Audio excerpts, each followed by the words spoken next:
hello. We're gonna be looking at Skirk's story I see the quest. value in my own nope. work. Shut up, Novi. I love you. Shut up. Okay, sorry. We're gonna go ahead and start Skirk's story quest. Well, we gotta go look for Baiju. Just ignoring Yui Mizuki there for 5 seconds. And yes, I am recording this during the 2026 Lantern Rite, so you're gonna be seeing some things.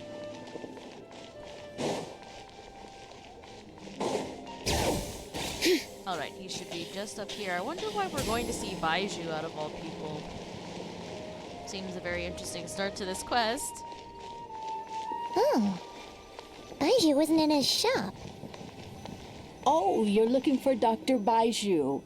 He's resting today, but he said to send any patients to the back room. Ah, okay. Thanks. We'll head on through. Okay, thank you.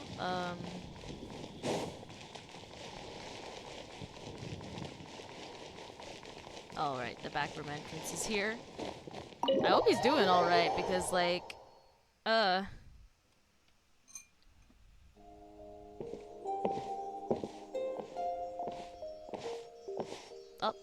Chongsheng doesn't have a voice actor. Okay.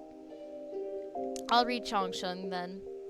Ah, looks like we have a special guest. Traveler, Paimon, welcome. What can I do for you? Okay, at least Baiju's voice. Oh my goodness. It's the Traveler. She looks absolutely beat these days. She has these huge dark circles around her eyes, like she hasn't slept a wink. And she keeps spacing out. You have to call her name several times before she snaps out of it. What do you think it is? Is she sick? Oh. Is the traveler prone to sickness? I find this surprising. I'm trying my best to emulate Chongsheng. I'm so sorry. I guess it could be. I'm not sure. Very peculiar. In all the time we've been acquainted, this is the first time you've come to me with a health complaint. Come, let me take a look at you.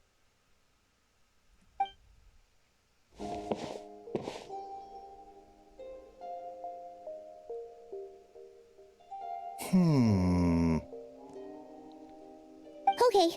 Paimon does not like that expression, Baiju. It's not serious, is it? Complexion is good, eyes are clear, breathing is steady, pulse is strong. Huh. Physically, you appear to be in good condition, Traveler. In theory, your energy level should reflect that. You should be feeling right as rain. And yet, I do feel like something is off. Hence my concern. A clean bill of health is usually a good thing, but in this case, it likely means your situation is more complicated. Oh. Physical illnesses come with detectable symptoms that can be used to diagnose, medicate, and cure the condition. But afflictions of a non-physical nature, they fall outside a doctor's realm of expertise. Huh? What do you mean, non-physical nature? Curses, dark magic, Oh. It's hard to say. It could just as easily be a simple case of mental fatigue. Yeah, it could be. Why don't you rest here for a bit? Whatever it is we're dealing with, clues to your condition are sure to reveal themselves in time. Once we know the root cause, we can administer the right treatment. I've seen my fair share of mental afflictions. To start with, some calming incense, a good night's sleep, and a good meal will do you a world of good. In the meantime, Chongsheng and I will review the relevant literature for afflictions that present with mental fatigue. Still, we're not experts on this kind of thing. I say we should strongly consider calling in a specialist as soon as possible. I'm trying my best. Oh, must be a rare condition if not even Baiju and Chongsheng have seen it before. Well, all we can do is take their advice. You look like you're about to collapse anyway. Just get some rest. Paimon will be right here by your side. Fingers crossed you'll be all better when you wake up. Huh, this is very interesting.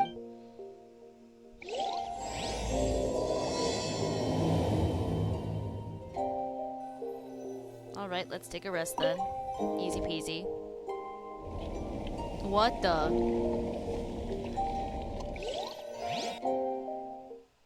What the?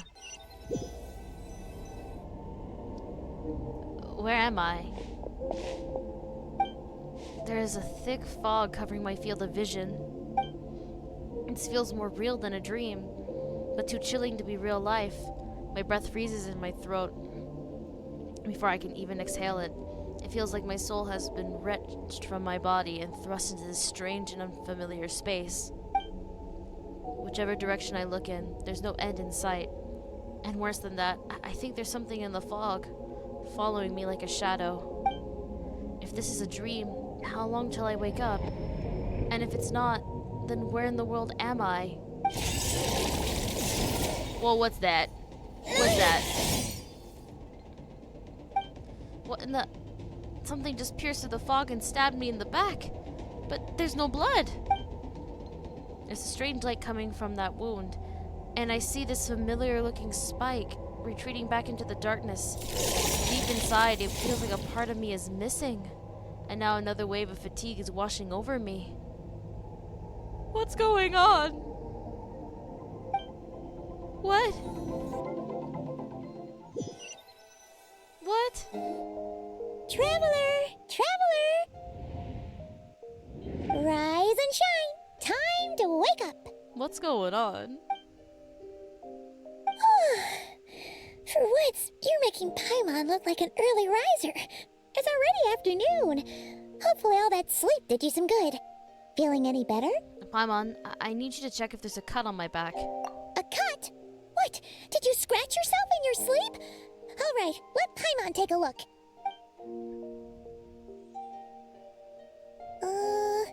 Nope, nothing there. Wait, did you have a nightmare? Kind of. Okay, don't panic. Paimon heard that dreams tell us what we need by showing us the opposite. So, if you had a nightmare, maybe all you need is something to cheer you up. Come on, Paimon will treat you to something yummy. That was crazy shit. Man, this is starting off strong. Okay, you and Paimon head to Wanmin Restaurant. Sensing that something isn't right, Paimon orders a bunch of dishes to cheer you up. What? So, in this dream, you were trapped in a weird place with thick fog everywhere, and then a spike came out of nowhere and stabbed you in the back? Yep. Oh. Okay, well, that's a new one. Are you sure it was a dream? Because from the way you describe it, it sounds like you were really there. But then again, you woke up right where you went to bed. And you were definitely in a deep sleep this morning. I don't know what to make of it either. Maybe it was just a very lifelike dream.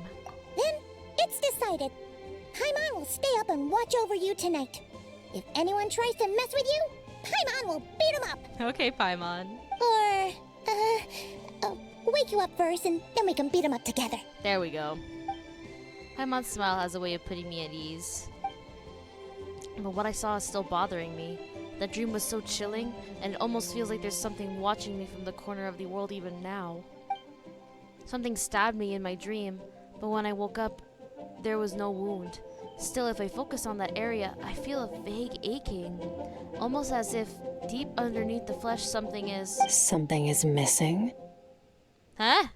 Did you just say something? You heard that too, right, Paimon? The flesh remains whole, but the soul is incomplete. Left unresolved, the mind will wither away along with it. Hi, Skirk. Ah! What the? Wait! Paimon remembers you! Your child's master! Skirk? Skirk. Right! What are you doing here? The last time we saw you was at the Primordial Sea in Fontaine, right? But then we left and never learned where you went after that. Yeah, that was a long time ago. Child's been looking everywhere for you, by the way. What brings you to Wanmin Restaurant of all places? You came here looking for us? And were you the one behind that hocus pocus just now? Tell me, what is it that you saw? Tight-lipped, huh? suppose that's fair. You, I'll take a glass of wine. Okay. Oh, of course. Coming right up.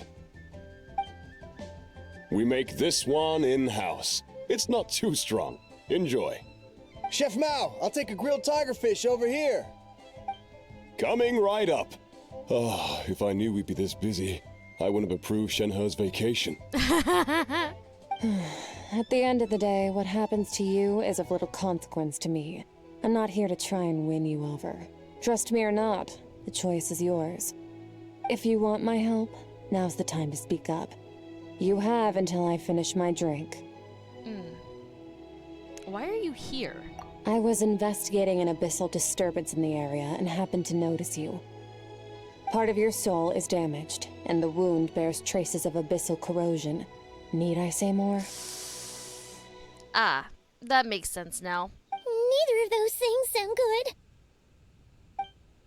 Skirk seems to know something, and given what I've seen of her strength, I bet she can tell what happened to me. I don't know what her goal is, but in this moment at least, I don't think she has bad intentions. Well, should we trust her? Well, what do you think, Paimon? She mentioned an abyssal disturbance. Maybe that has something to do with what's going on with you. But we could always find a different expert on the abyss to help us out. Not on short notice. Yeah, and that thing she said about your soul being damaged is scaring, Paimon. Definitely something we should fix sooner rather than later. Skirk's an interesting one, that's for sure. But from what Childs told us, she doesn't seem evil, at least. 1, 2, 7, 10. That'll do. Oh wow, Mora's massive. What the hell? Well, have you made up your mind?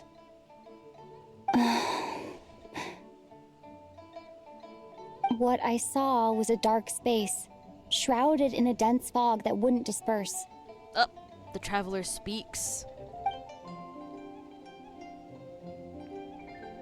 So that's all we know, Miss Skirk.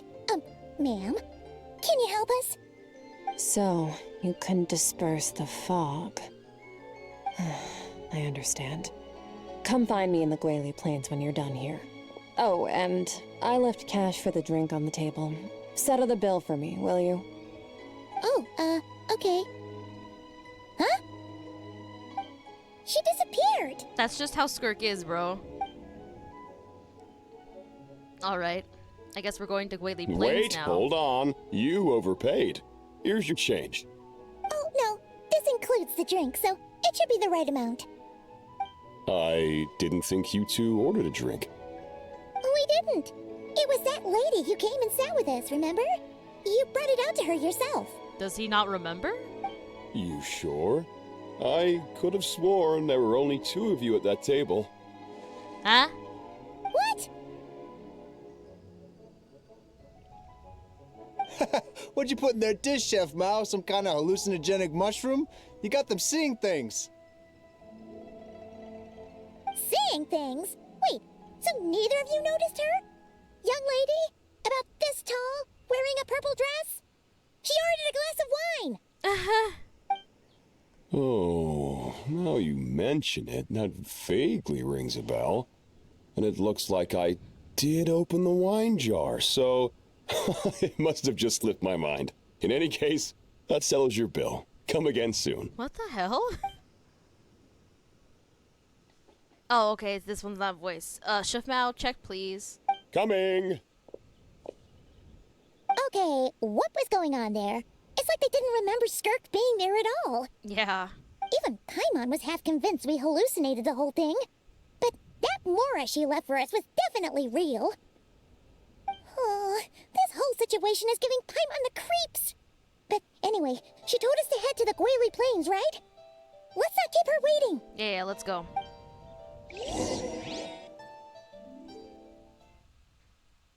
Are we just gonna pop in there, or is it gonna... Okay. Okay, I didn't think it was gonna pop us there. Like, we just gotta load into... We just teleport. Alright, let's go.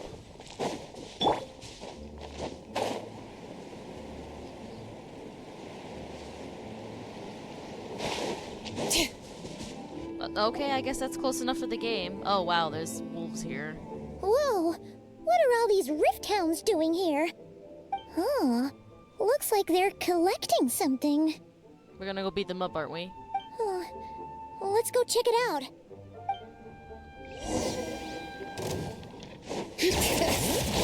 Let the mountain's veins boil! Closing in. Up and away. Let the world collide. Settle down. Boom. That didn't take long.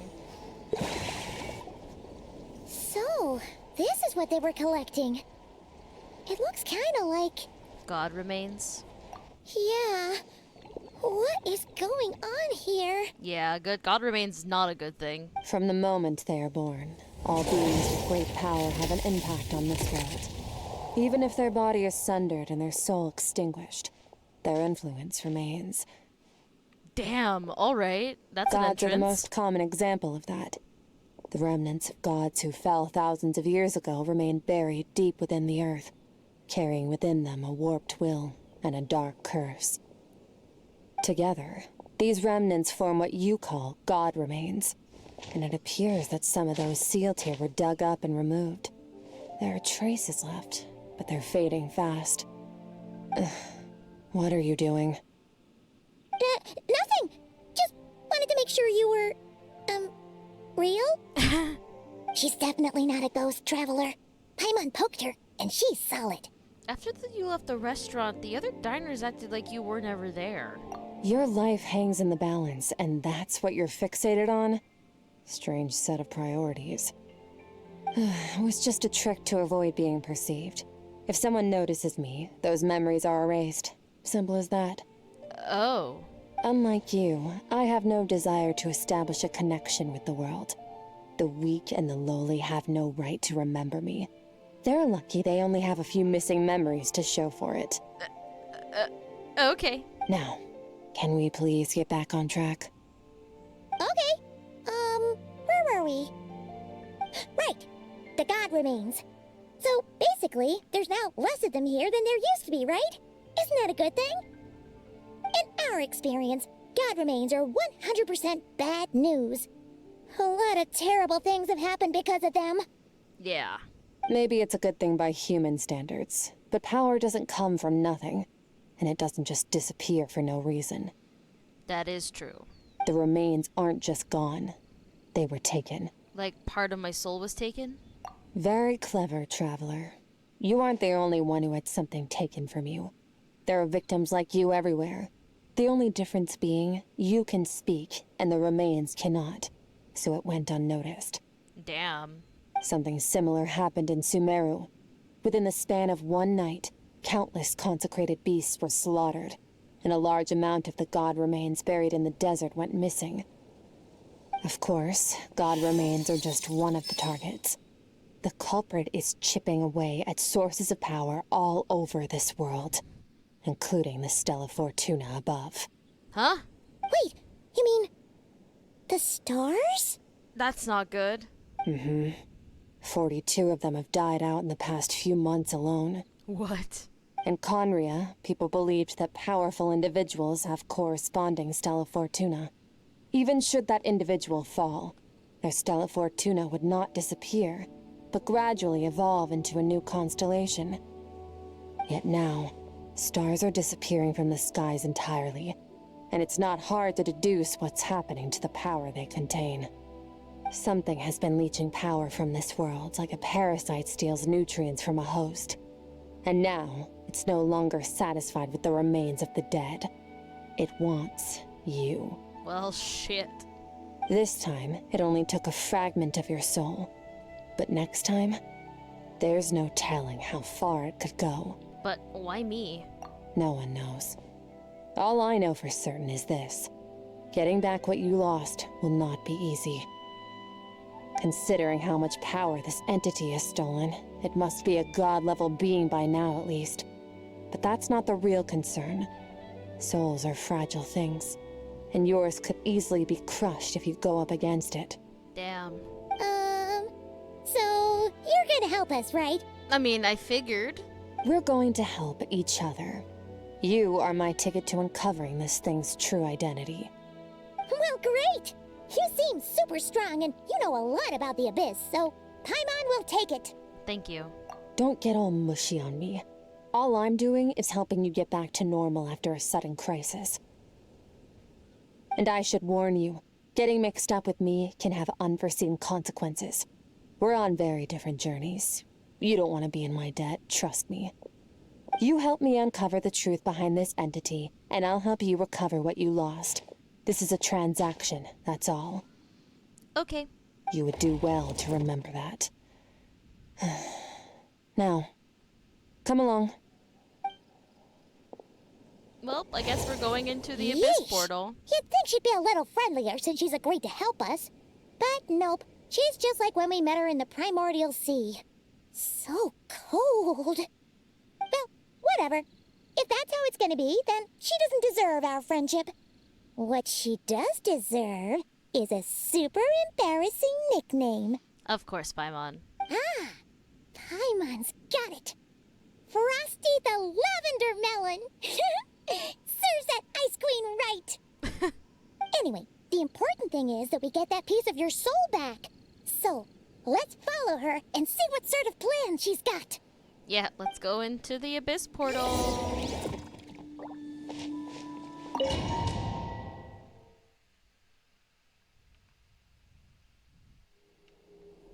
Whoa. Whoa! This place is way bigger than Paimon expected. Where are we? This is where I live. I suppose it's the closest thing I have to a home here. It seems more like somewhere in the Abyss. It is. I brought you here because time flows differently in this place.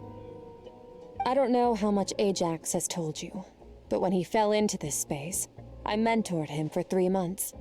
In that time, only 3 days passed in the outside world. Well, damn. Ajax is Child's real name. Ajax? Oh, right! That's Child's real name! Yeah, Paimon remembers him mentioning something like that. So, a month here is equivalent to 1 day in the outside world? That should mean we're safe from that power-hungry soul snatcher for now, right? Probably not quite, but it's more complicated than I would like. That's probably more complicated than we think. Yes, well, I didn't bring you here just to show you around. In the outside world, the Traveler could be attacked at any moment. But coming here has bought us quite a bit of time. Now, we just need to figure out how to investigate that place you saw. The one full of fog. Both your description and the abyssal disturbance I felt point to that space having some connection to the Abyss. It could even be a domain similar to this one. The thief who stole that fragment of your soul is hiding there. But the Abyss is a chaotic and turbulent place. If we want to pinpoint their location, we need to see what that space looks like without the fog. Ah, that makes sense. Abyssal power can grant a special form of sight. Have you ever wielded abyssal power before? No, not that I'm aware of. Okay. Do you plan to learn? For now, no. I'm kind of at odds with the Abyss. That tracks. All the information you have suggests the Abyss is something sinister, and that abyssal power is a wild and dangerous force that always spells disaster. And you're saying that's not true? Depends on your perspective. Floods and hurricanes take countless lives too. But if one day you gain the power to control them, what was once a calamity is now just another tool in your arsenal.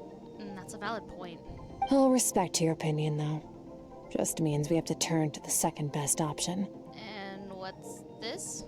A little abyss crystal that contains my power. Wear it on your head, and we'll be able to perform dream mirroring when we fall asleep. Huh?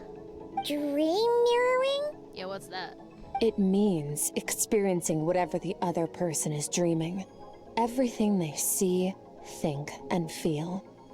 The upside downness I can't handle, man. Since you haven't studied the art of using abyssal power, and have no plans to jump in the deep end right now, I'll have to do the investigating for you.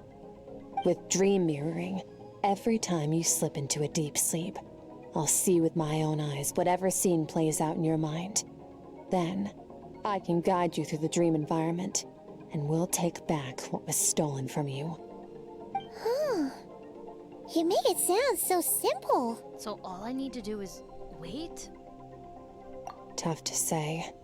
This is an unprecedented situation for both of us. Even assuming we do manage to find where this entity is hiding, like I said, getting your soul fragment back won't be easy. I mean, duh. To play it safe, I need to give you some special training first. Okay, we can You're do gonna that. We teach can her do some that. of your martial arts? Does that mean the next time we see Child, we have to treat him like our senior? Do as you want. For my part, I don't see you as my disciples. You're already a pretty good fighter. All I'm planning to do is build on your current skills and train you for the specific scenarios that I think we might face. That makes sense. Let's get But this that's training enough talk. on. If you're ready to do this, then come with me. Time might be more lenient here, but that's no excuse to waste it. Oh, she moves fast. Paimon can hardly keep up with her. So, special training, huh? Kind of a rare opportunity. With your skills, there's not a lot of people qualified to train you. That is true. The last time something like this happened was probably anti-Raiden Shogun training, right? Oh, feels like a lifetime ago. Oh god, not the anti-Raiden Shogun training. Oh no. Skirk seems pretty strong too, though. Remember how she said that the all-devouring narwhal was just her master's pet? Maybe we really will learn something here.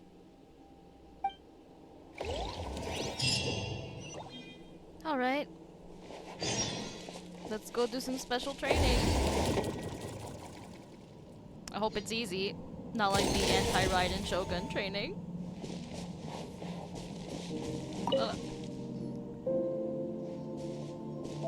Ready?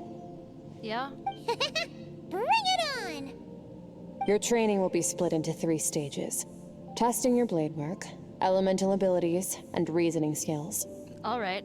We'll start with blade work. You're no rookie in this area, so I won't bore you with the basics. During your long journey, you've no doubt sparred with a lot of talented sword fighters. Consciously or not, you will have picked up all kinds of techniques from them. That's true. You bet! There's Kaya, Master Jean, Kuching. Oh, and Kazuha, Ayaka. Yeah, we've met sword masters like you in every nation we've been through. Yeah, that's true. You sparred with a bunch of them too, right? Nice to know it's all gonna come in handy now. Don't get too smug. In sword fighting, techniques alone are not enough. You need a cohesive system to bring it all together. A style or school of fighting.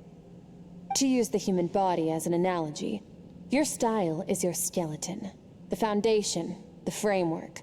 Techniques are the muscles and other flesh attached to the bones. This is where your strength comes from. Okay, that makes sense. Improving your sword fighting is like growing that body. If your frame got bigger and taller, but you didn't add any muscle mass, you'd be weak and flimsy. Then again, if you packed on pounds of flesh without a big enough frame to support it, you'd end up bloated and unwieldy. Okay, understood. So what's the next step? You need to do some introspection. Take a good, hard look at your past experiences and figure out which parts of what you've learned are just techniques, and which parts can be used to form your own system of blade work. Only then will you get the full utility out of all your thoughts and observations along the way. Only then will every strike you deliver make perfect sense. That makes sense. Wait, is that it? Paimon thought you were gonna teach her some cool new moves. Like when you went swoosh and opened a tunnel to another place. Paimon. One day, you'll reach a new level of power where you realize that even that's as basic a trick as any other. But right now, our sword styles are so wildly different that teaching you mere techniques is pointless. There are no shortcuts in the pursuit of power. Failure is your best teacher, and rigor is your coursework. That's all I have to say. Time to make a start. Train until you're satisfied with yourself. Okay. Well then. Now let's- focus. Destroy the crystal columns as swiftly as you can. Okay.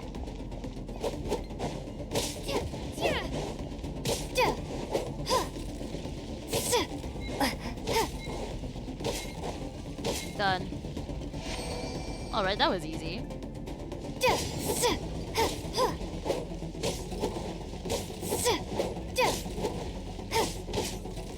Propagate! Oh, this is making Paimon's head spin. Hang in there, traveler! There's so many, bruh.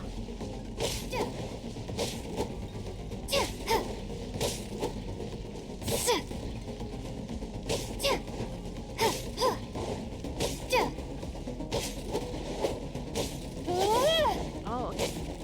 We can use charge attack as well. Oh, thank God. I was about to freak the hell out.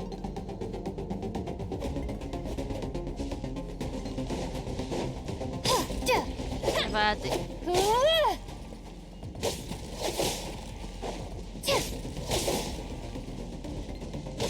I was about to freak the hell out if I actually had to do all 900 of these, bro.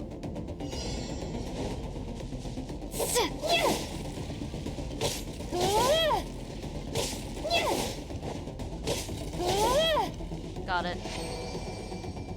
Stay calm. Use your head. You have to keep it together.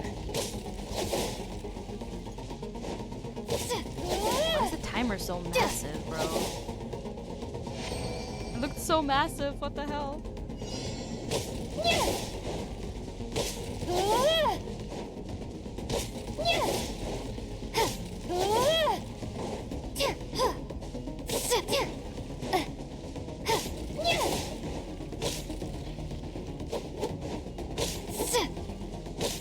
Okay, that's 19.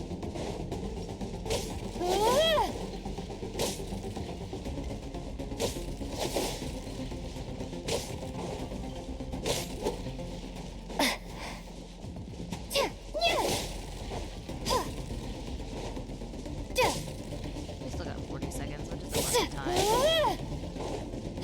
Yeah, this is so time consuming. Got it. Okay, that's 5 out of 5. Oh, thank goodness. Amazing. This is transforming my whole view of sword work. I'm using the same techniques as ever, but now they're having different effects.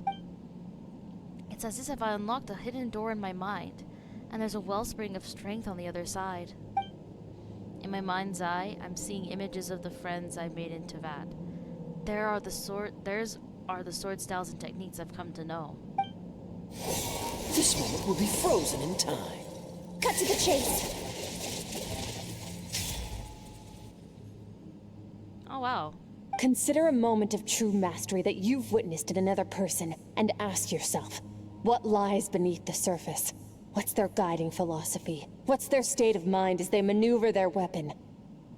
Now take that and practice it right away with speed, skill, and strength, over and over, until your hand is one with your mind. This is the only path to true growth. Step on Damn. up.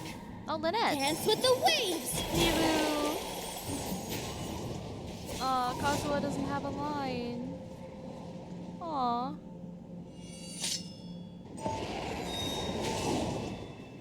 It's okay. I see eternity go by in an instant, the autumns of many years from a single leaf. Thus I shall slice this maple in a flash and ask the question of the ages. My sword style, my journey.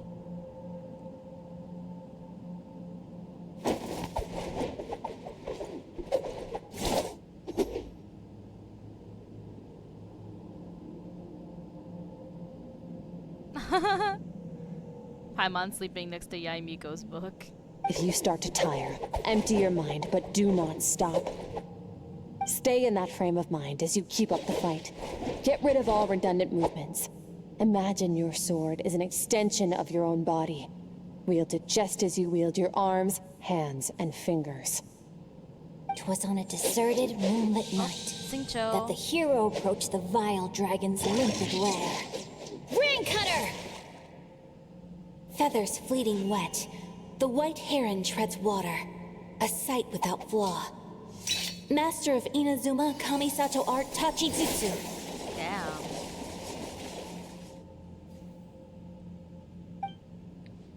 With each slash of my blade, I can feel my strength increasing.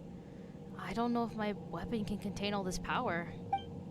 I'm in the zone. Limitless power is surging through me.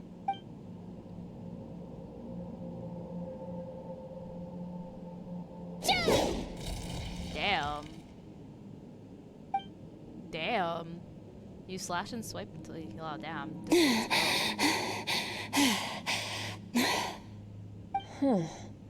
Looks like you've made some real progress. That concludes your training session. Awesome! Paimon knew you could do it! I have a strange feeling that this should not be floating like this. How do you feel? It just is. Exhausted. I'm fighting to keep my eyes open. As you should be. Time flies when you're training hard. You've actually been going for several days now with no rest. What? Yeah. Meanwhile, Paimon's had a whole bunch of naps. But you were so focused, she didn't want to interrupt you. Go get some sleep. I'll be doing the same very soon. Let's hope you see that foggy place in your dream, so I can get this investigation over and done with. Alright, let's go make a camp.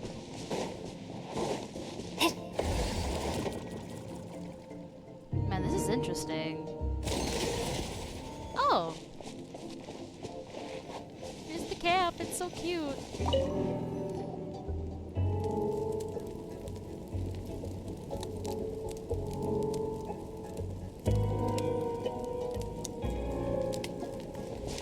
Oh, so it's like an earpiece. Ah, okay, that makes sense. That makes a lot of sense.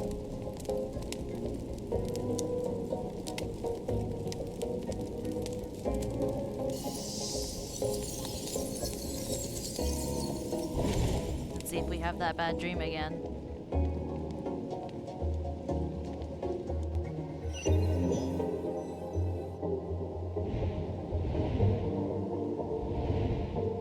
Oh shit. What is this place? Have I been pulled back into that place again? But Skirk said the dream mirroring would have kicked in when I fall asleep. So why am I back here? No, on closer inspection, this isn't the same dream as last time. It's dark and gloomy, but there isn't that chilling fog that made my hair stand on end. Hold on. If dream mirroring's a two-way process, maybe I'm seeing inside her mind while she's exploring mine. If this is her inner world, it's pretty bleak. I can occasionally make out the sound of a flowing stream, but other than that, it's so empty. What is that? I've already said it. What a strange looking creature. Where'd it come from? I think it wants me to follow it. Might as well see where it leads. It's so cute. It's so friggin' cute. I want it. Oh my goodness. Hi, I'm right here. Oh, there's light here.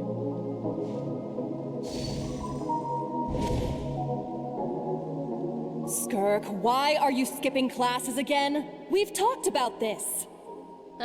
'Cause he's a crabby old man, and he's a boring old man. I don't like going to his classes. Excuse me. You shouldn't talk about your teacher like that. It's very disrespectful. I'm assuming this is her mother. All right, let's not get into a big fight about this. Skirk's learned what she needs. There's no point forcing her to sit through more classes if she doesn't want to be there. And I'm assuming that's her father. But I'd still love to hear about what you got up to yesterday. Why don't you tell your dad all about it? Yep, that's it. I went diving, and I saw this huge fish. I never knew they could get that big. It looked kind of dumb, though, with that stupid big fat head. I tried to shake its fin, but it just spat water at me. Oh, and today, I'm gonna go to that prairie up north. There's supposed to be this giant bird there that can spit fire. I bet if I climbed on its back, it could fly me all the way to the stars. Then I suppose your old dad should get one as a pet too. Otherwise, how are you gonna hear me call you for dinner up there in the stars? When it's time to eat, I'll come back on my own, Zilly. Anyway, gotta go. Bye, Mom. Bye, Dad. Aww. Baby Skirk. Wait! Put on a coat at least. You'll catch a cold. I'm talking to you, young lady. You spoil that child, you know. Ever since that merchant ship arrived, she practically lives outside. Always going on about exploring the beyond one day, whatever that means. Let the kid do what makes her happy. Besides, we both know you're all bark and no bite. Damn. Come on, our little adventurer is gonna be hungry when she gets back. Let's get started on dinner. Okay, some more cutscenes are gonna follow. I'm out.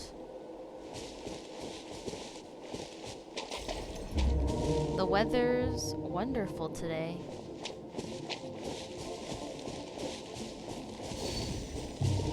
Oh, here's another one. The stars shimmer high above. But what lies beyond the stars? Mountains as far as the eye can see? An endless snowy plain? Or maybe buildings taller than the sky, like the people from the merchant ship said? Maybe. I can't be the only one asking these questions. The universe is fascinating. If only I could meet some other people like me. We could set sail together and explore every corner of the world. I'm sick of being a kid. There's so many amazing things out there, and I'm ready to see them all. I get that. But for now, I'm starving. Better get back.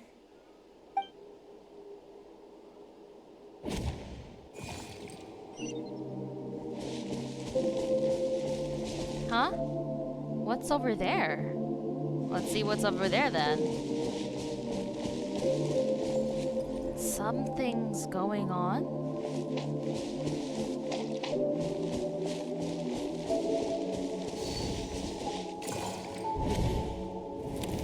Don't let a single one of them get away! Oh, what the? No, please, spare the children! Stay What the hell? They're coming! Run! What the hell? Eliminate the threat. Take them down. What the hell? Don't be scared. This way! We'll never make it! Fire. There's fire everywhere. What happened? Yeah. I told you we shouldn't have trusted these outsiders. What?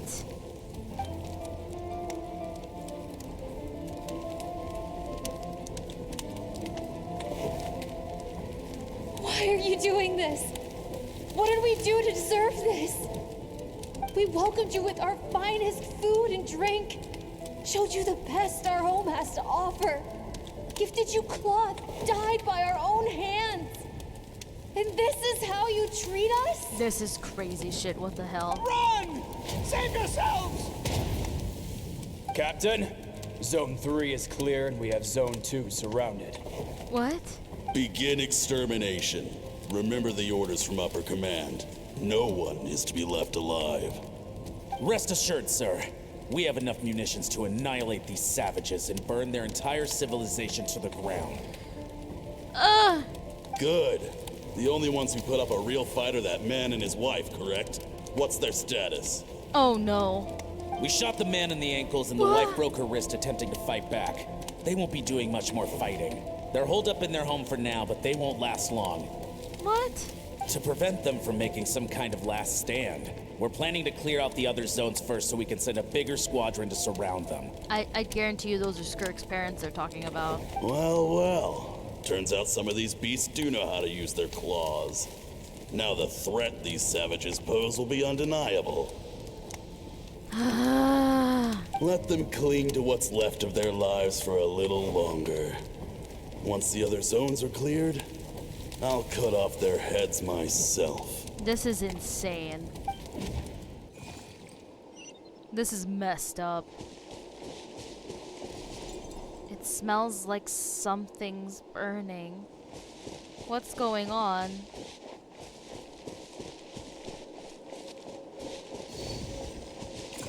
I think this is the last time Skirk saw her parents. Dad? Mom? Skirk, you're all right? Thank heavens. I'm so happy to see you, sweet girl. But you need to go. It isn't safe here. They'll be back any second. What happened? You're bleeding a lot. Dad? Oh my god. This is the place. Alert all units. Prepare to surround. Oh no. Oh no. Run, Skirk! Run as far away as you can! Don't trust anyone! Your dad and I, we're not afraid to stare death in the face, but we need you to survive. This is crazy. My clever girl, so curious. You're already so brave. I know you're going to grow up to be such a positive light in this world. Oh no. Whenever you miss us, just play this song. Remember, life is a gift. Don't let darkness claim it. Damn. Break down the door! Look what we have here. A savage that can pluck a tune. Well, the show's over.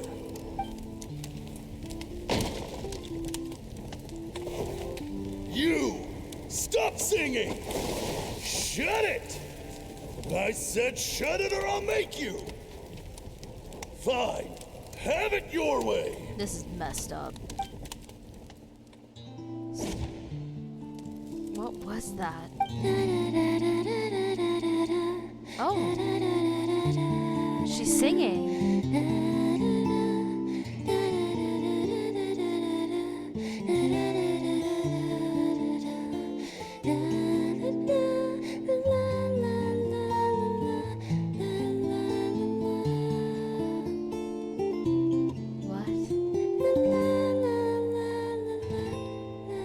She's singing the song.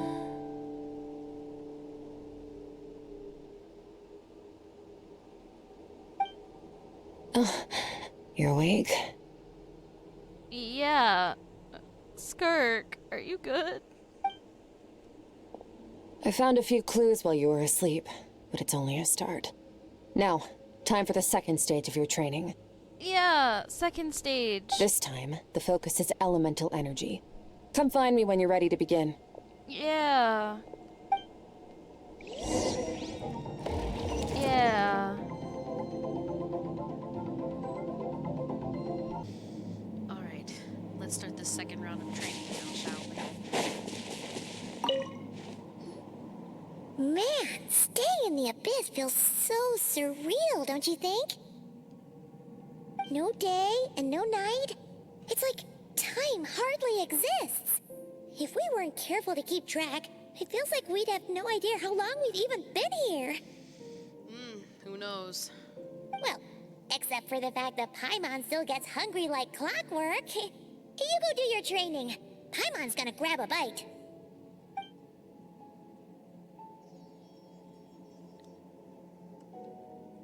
I'm ready to start. The way I see it, the pursuit of power is divided into 3 stages. The first is mastering the use of standard weapons. Next is learning how to harness natural energy. And after that, you're free to challenge even higher dimensions. The natural energy of Tevat is, of course, elemental energy. But that's not my area of expertise. I draw from a different source of power. A different source of power, that must mean... Abyssal power, yes. Also known as the power of the Void Realm. My master, Sirtologi, is a true expert in that area. After all, he was one of the group of 5 that infamously stole the all-encompassing power of the Abyss. An act for which the people of Conria gave them the epithet, the 5 Sinners. Yep. The elemental energy of Tevat, on the other hand, is derived from the power of the Light Realm. These 2 forms of energy exist in direct opposition to each other. Suffice to say, there's not much I can teach you this time. But there's something familiar about the power you use. It almost seems related to cryo in some way. A keen observation, traveler. Call it respecting local norms. The Abyss stands in direct conflict with the will of this world. So, to make my life easier, I disguise my power to make it appear cryo-like in nature. That makes sense. It's a technique I learned from some Conrian ruins, known as the 7 Shifting Serpent. If you ever change your mind about delving into abyssal power, I can teach it to you. Abyssal power doesn't suit me. I have the ability to purify abyssal power. So I've heard. You seem to have a knack for removing abyssal power. But is purification really what's going on there? Like I said, power does not simply disappear. What are you trying to say? Just thinking out loud. Let's focus on your elemental training. That's what's gonna help us if the situation gets tricky. True growth comes from adversity, but only if you make the choice to pick yourself up again every time you fall. So, it's time to push yourself to the limit, and then keep pushing. This is the only way to advance at pace. Use the power of Animo to clear the field as fast as you can.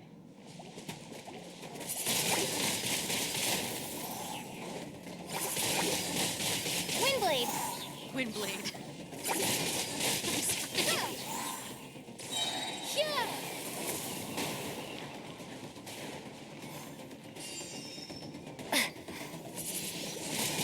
Windblade!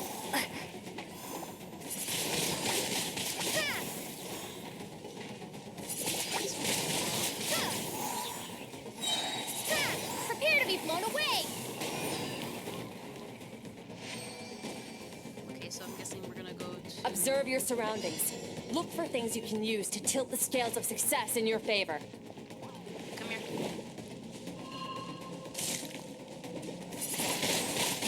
Windblade!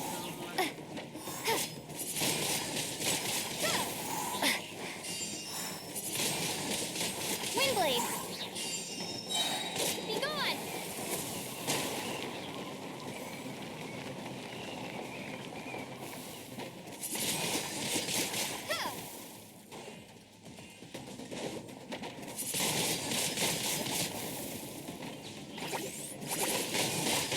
Windblade!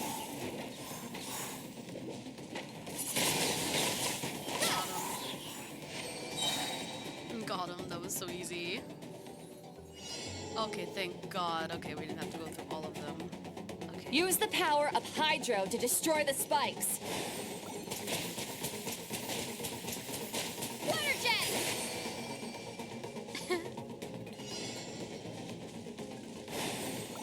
Faster. Don't give them a chance to strike you. You need to be quicker than you were in your dream. You can't afford another injury like that.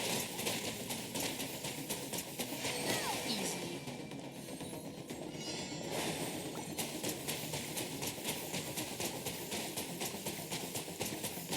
Go! Hello? Oh God, that's not a good angle. Oh God. Go! That was not a good angle.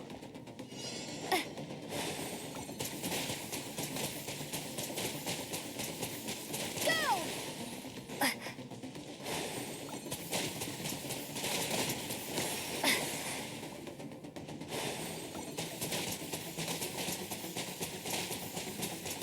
Water jet! Done. Elemental training complete.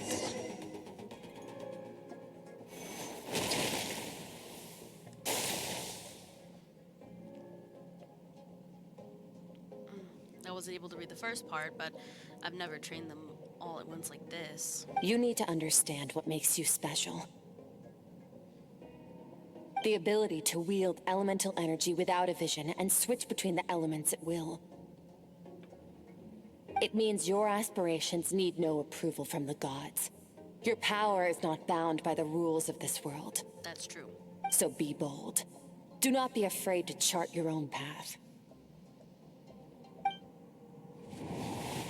Graceful as the wind, swift as stone, nimble as lightning, flourishing like foliage.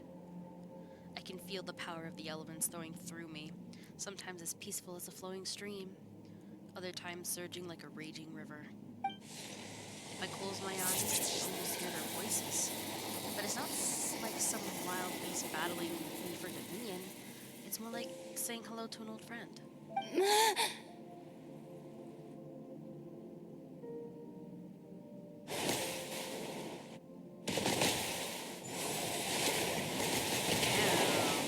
Very good. It seems you've reached a deeper level of connection with the elements. long has it been this time? I'm exhausted. Long enough for you to lose yourself in your training, which is a good sign. Relentless practice with the elements has drained all your strength, but it's also what allowed you to make progress. Get some rest. When you wake up, we'll proceed to the final stage of your training.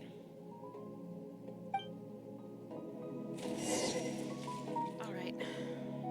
I guess we're gonna see more of Skirk's backstory then, it seems. It'd be very interesting, I'm kinda curious.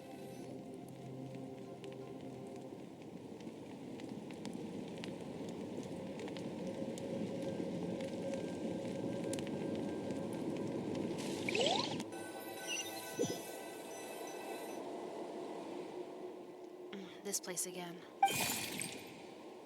Oh yeah, it's a strange creature. Did you bring me here?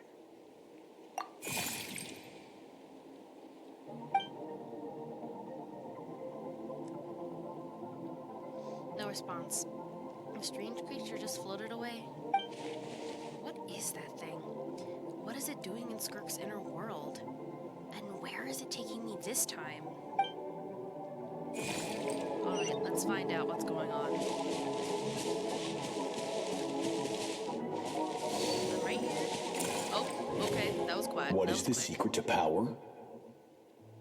Longing, hatred, self-preservation. No, it is fear. The fear of losing those you love. The fear of watching your home burn. Fear of loneliness. Fear of death. Fear is the source of evolution. It forces humanity to adapt to their environment and overcome hardship. It is in the process of prevailing over our fears that we surpassed first ourselves and then the rest of the world. Huh. That fear is now part of you. It calls on you to evolve. And it is time to answer.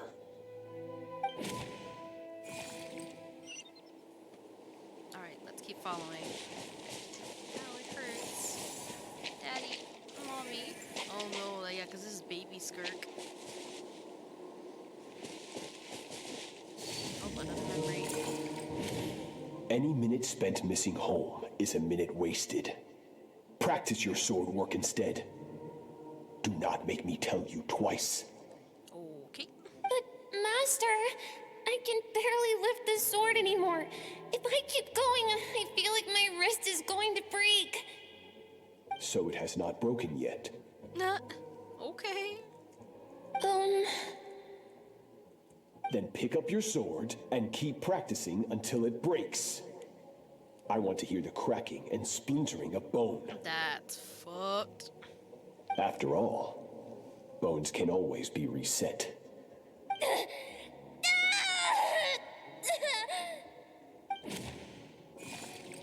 Poor baby. I can't breathe. Everything's gone black.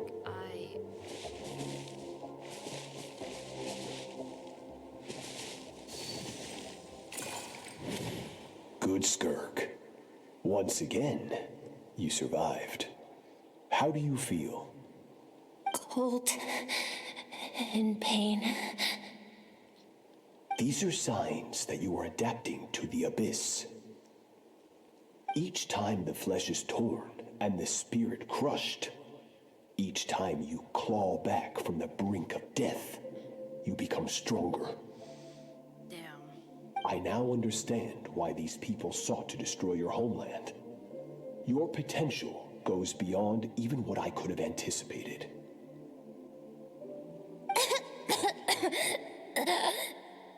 Oh, this poor baby. But you still have much to learn in your pursuit of strength. Your mind is rife with distractions. From now on, I shall show no mercy in your training. Oh no. You must learn to shut out all the pointless emotion. Crush the self that makes you weak. and become master over your physical form. Get up, Skirk. Wipe the blood off your face. Cut away the rotten parts of your flesh. And mend what is broken. Then take up your sword. Well, thank goodness Skirk isn't like her master. Yes, master.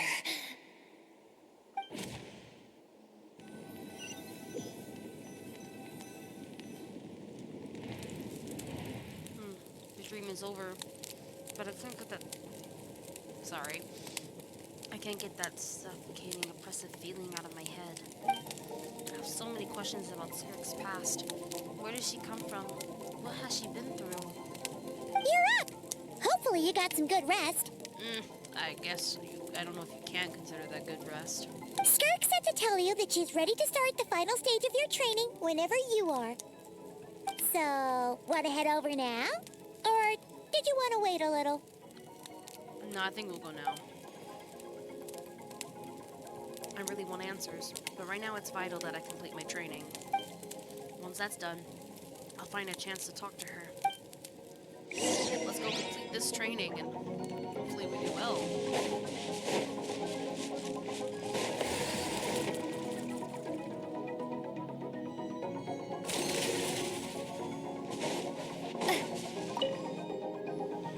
From your training so far, you have gained a better command of the sword, and more control over your elemental abilities.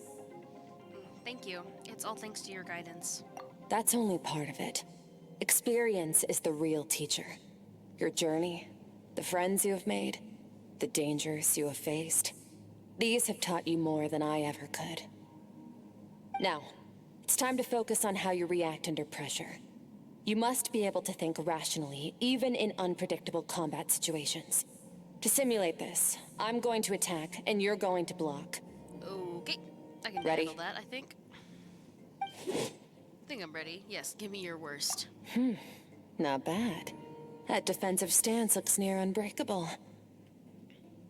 Just like your brother. Huh, that reminds me. You still don't know what happened to him, do you? No. Oh, she used our emotions as a weakness. I see. Hey, no fair! That's cheating! You think every opponent has the same moral code as you? You can denounce their deplorable methods all you want, but only if you live to tell the tale. The dead don't get to complain. True. Strong emotions will always arise in combat. Anxiety, anger, fear. But a true warrior is never at their whim. Only when you are free from the influence of emotion can you make the right choice, no matter the situation. Are you describing yourself? How amusing. Almost sounds like you think you know me. But you don't. You can choose your own path. We are not the same. Let's begin. Try to use reason over emotion. Make the most rational and advantageous decision in any given moment. Okay. This is your final training session. Look alive. Okay, I can try. Not exactly sure. Same drill as before, but this time I'm going to interfere. Hold your focus.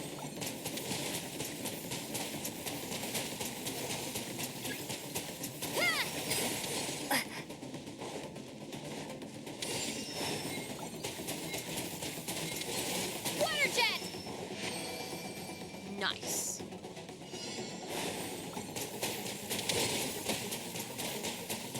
Water jet!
bad. Better than I expected. You see, I can use logic and reasoning. It's not easy to control my emotions.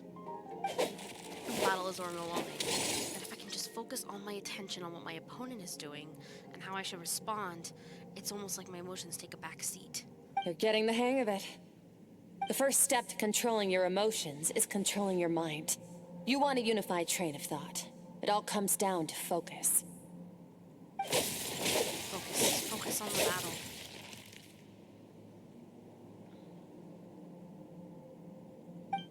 I think it's working. I can choose to tune out anything that isn't relevant to the battle. But I think I'm still pretty far from having full control over my emotions.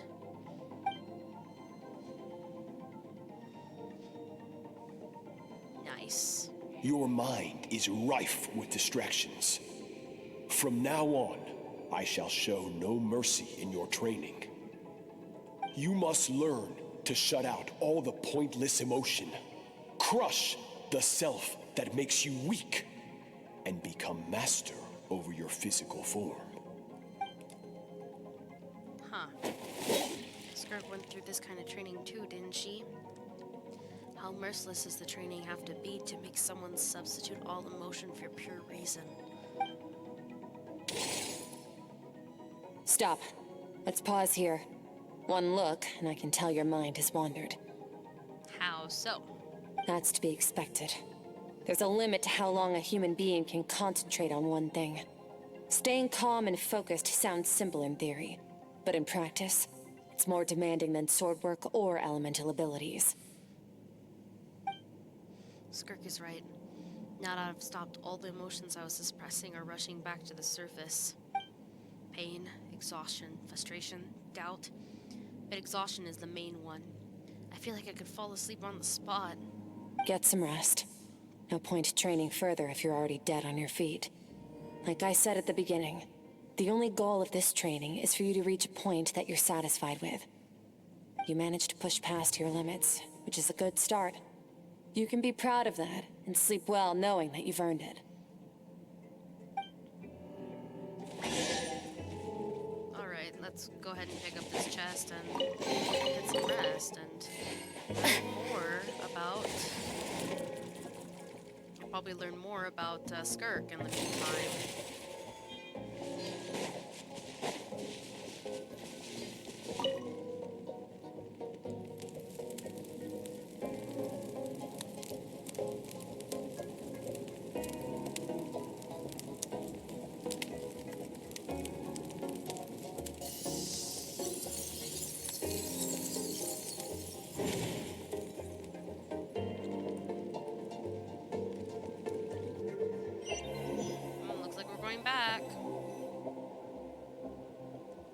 Looks like I'm back in Skirk's inner world. I don't see that strange creature this time, but I think I can navigate this space on my own now, even without it being here to guide me. I don't know how to leave, so I'm stuck here until I wake up. Can't hurt to take a look around while I wait.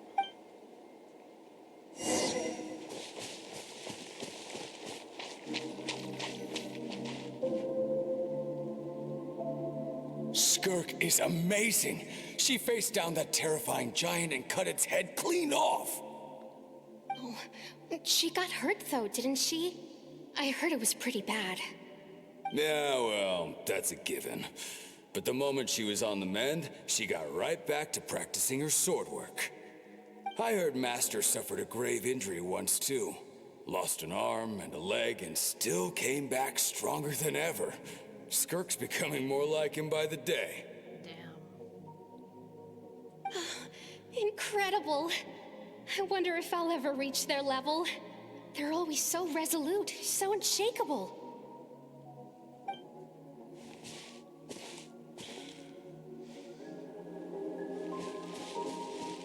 I wonder how Skirk took up, We're seeing from her point of view now. Pathetic. You're not even trying. You're so much weaker than you think.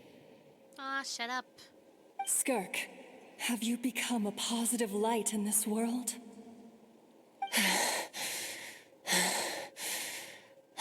Do you even remember how many of us perished in that fire? How many bodies were left to rot on the scorched earth? Yet you alone live on. Yeah, because she got lucky. And she's also was a child. There's nothing she could have done. Keep your gaze fixed on your blade. You don't deserve to rest. Jesus. I have so many questions. I just want to jump in a spaceship, explore the whole universe, and get answers from the stars. I just need to wait till I'm grown up. Then I can do anything. Well, unfortunately, that won't be really true, Skirk. Baby Skirk. Now, you must bid farewell to who you were in the past and become someone stronger. Run! Skirk! Run! Only death awaits us here. Keep running, and don't ever look back.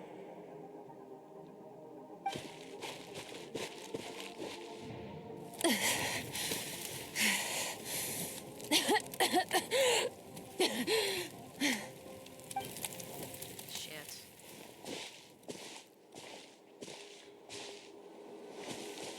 What's this? Alice. Let's see here. First things first, you need a new identity. Going around telling people you're from somewhere beyond the stars won't do, now will it? How about saying you hail from beneath the earth instead? As the Conrian saying goes, venturing out into the universe and down into the abyss are the same in that both are braving the dark unknown. Well, I'm a visitor on this planet, so I'll follow the rules.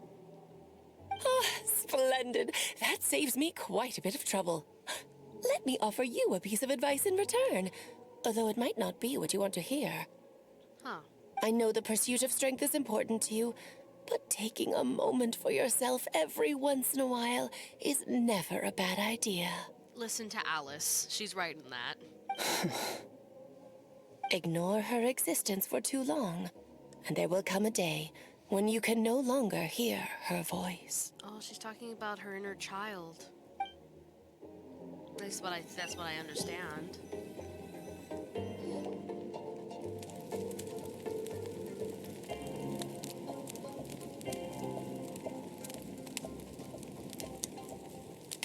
Huh? The dream is over.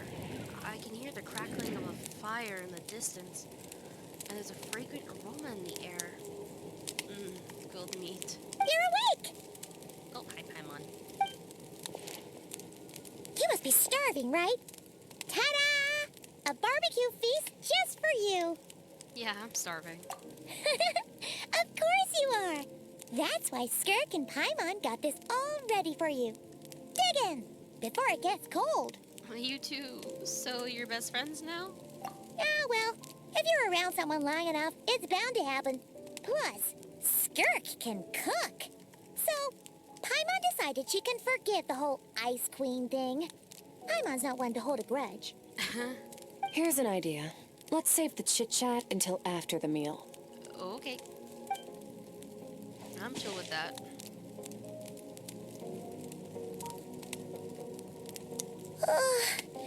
So full. Okay, it's Paimon's turn to sleep now. Wake her up when it's time to go.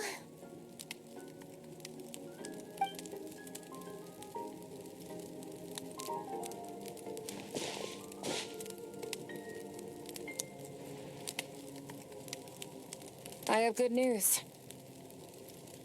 That's good. First, your training is complete. You have what it takes to wield immense power. Now it's just a matter of putting it into practice. Continue to learn from your journey and hone your skills against formidable opponents. Second, I've located the culprit we've been searching for. Next, you just need to retrieve the missing part of your soul, and our business will be concluded. That was a lot faster than I expected. When Ajax trained with me, he once told me he was bursting with questions.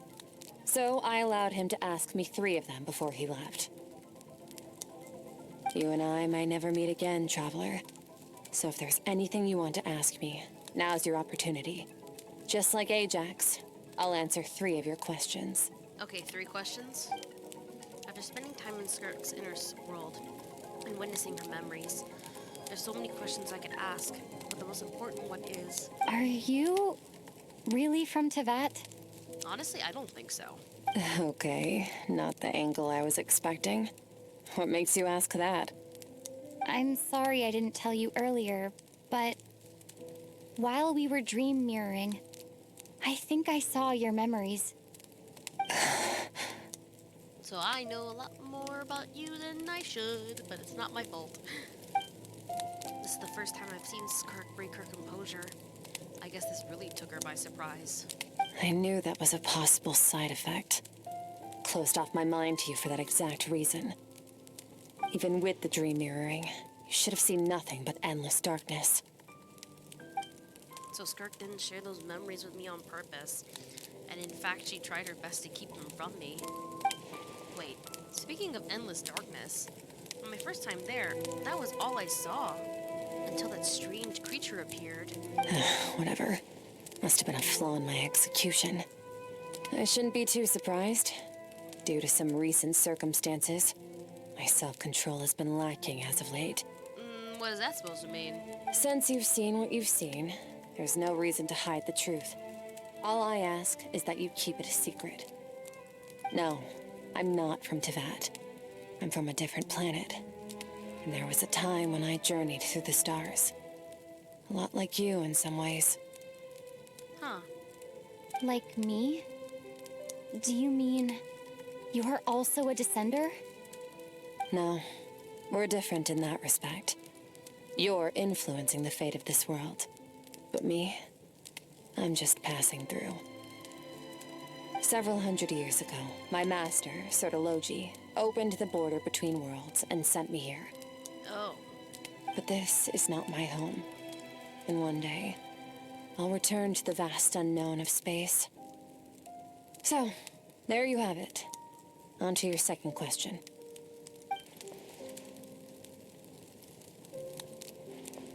What is your goal in coming here? To become stronger. For certain reasons, I need to bridge the power gap between me and my master as quickly as possible. But first, I need to understand the source of his strength. That makes sense. To do that, I need to follow in his footsteps. Walk the path he once walked. And somewhere along the way, I'll find out how to defeat him. That is my sole focus and purpose. I am not surprised about that. Okay. You have one question remaining. I wonder what we're gonna ask. Skirk's goal is to defeat the foul. I can hear how serious this is for her. I wonder what those certain reasons could be. I'm sorry I had to yawn there. But given how quickly she blazed through that answer, I doubt she wants to talk about it. I have one question left. What should I ask? You make it sound so easy. Ever since the incident I experienced there, I've never stopped searching for Master Skirk and that unknown abyss. But it's been years now, and I've still found nothing. Huh. Maybe I should take this opportunity to get Child some answers. Well, your last question? You know Child is looking for you, right? Are you gonna let him see you? Ajax. His situation is different than yours. Before you ever crossed paths with me, you'd already encountered many formidable people, studied their techniques, and developed your own skill set. So, during your training, all I had to do was build upon that foundation. But Ajax was so young when he came to me. A complete blank canvas. Children can't help but imitate their role models. In the long run, that would only hinder his growth. Once Ajax has enough strength in his own right, I will allow us to meet again. Until then, let that motivate him to reach his full potential. That makes sense. That was a calm and calculated answer.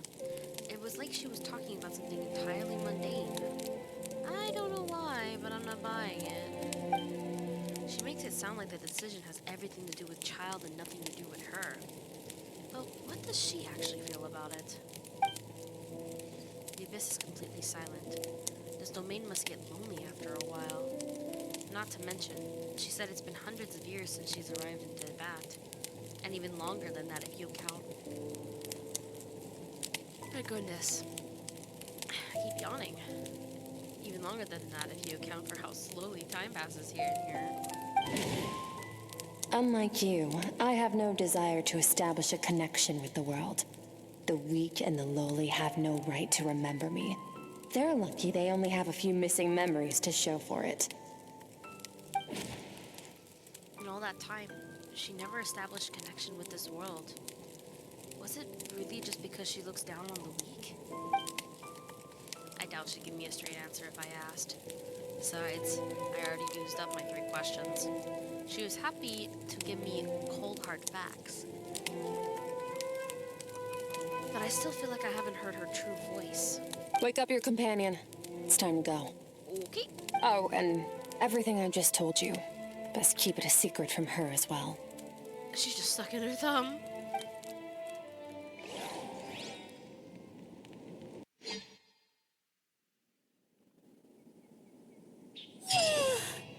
Time to go. Oh, finally.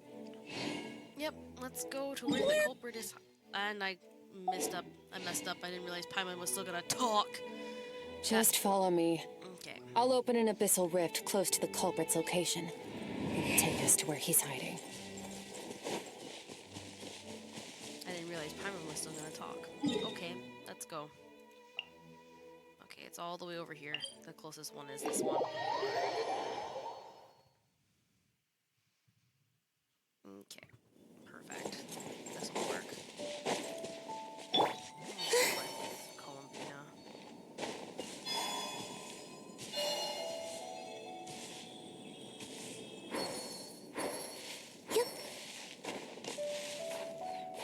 Okay, I'll wait.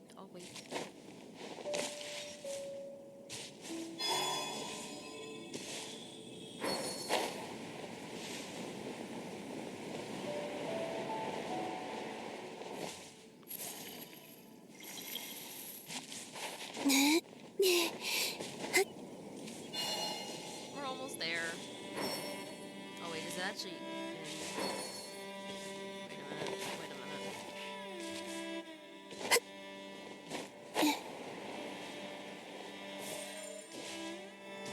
Is it higher or lower? I can't even tell at this point.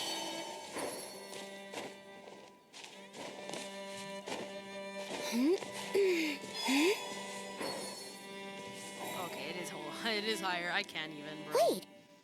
This is near the chasm, right? Yes. If we enter from here, we'll be able to reach that place from your dream. Okay. You have some experience with abyssal domains by now, but still, this is someone else's territory. Best to proceed with caution. Mm-hmm. Good idea. Don't worry. Paimon's an expert at hiding behind other people for safety. Oh, but, that means you need to stay safe, traveler. I will. Let's teach this thief a lesson. All right. Remember your training. Time to put it to use.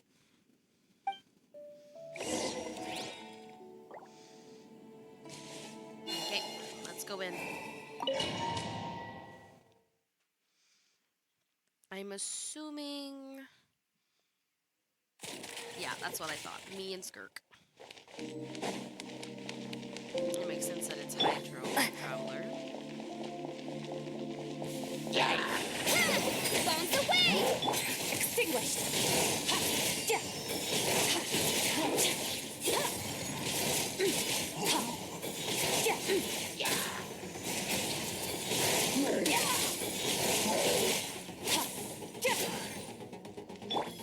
Water jet!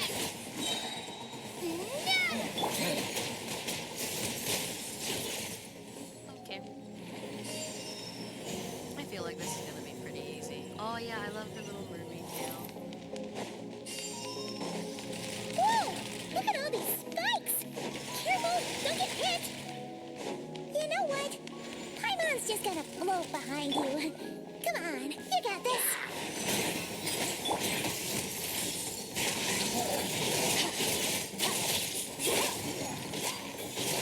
Hey,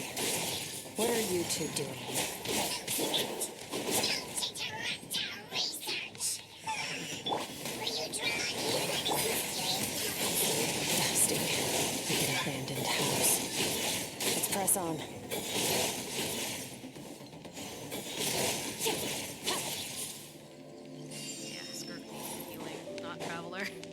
I'm just using Traveler as like basic stuff.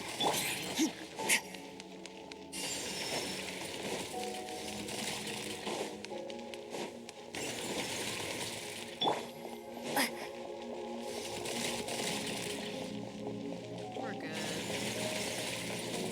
Okay, this looks like it's gonna be a big fight here. And a cutscene. Look at that. Oh, looks like this is a dead end. Did we make it to his hiding place? Oh, her outfit's changed. Ugh, this fog is making it impossible to see anything. This should be the place where you were attacked, Traveler. The missing part of your soul should be nearby. Can you sense where it is? If I close my eyes and focus on the light that came from my wound back then, yes, I can sense something, and it is nearby, but I can't tell the exact location. Nothing exact, but I know it's nearby. Our opponent must have covered his tracks just in case. Otherwise, you should have sensed it much more strongly. Oh, that's not good. Hold on, look! The spikes are back! Stay calm. Let's hold back a little. Give our enemy some wiggle room so we can see what we're dealing with. If you're too reckless, you might be playing right into his hands. Our enemy took part of your soul for a reason. It's likely he integrated it into his attack somehow. If we're smart about this, we can track it down. Yeah, that's a good idea. Let's be smart about it.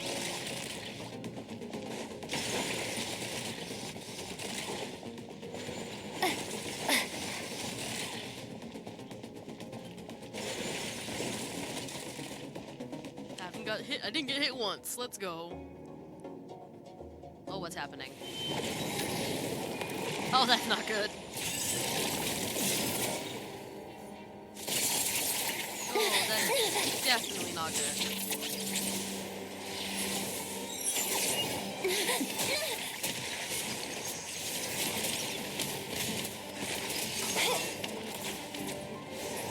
From the start, the attacks have been focused on me. Trying to break through my defenses? I see.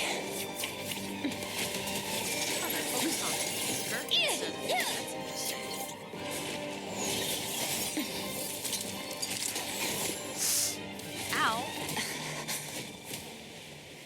Whoa, what?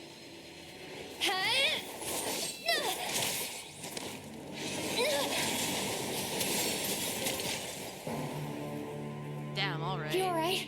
That thing was...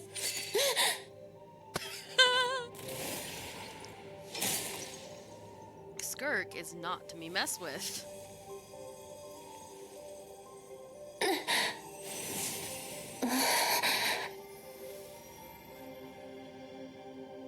There. I got it back. Traveler! Skirk!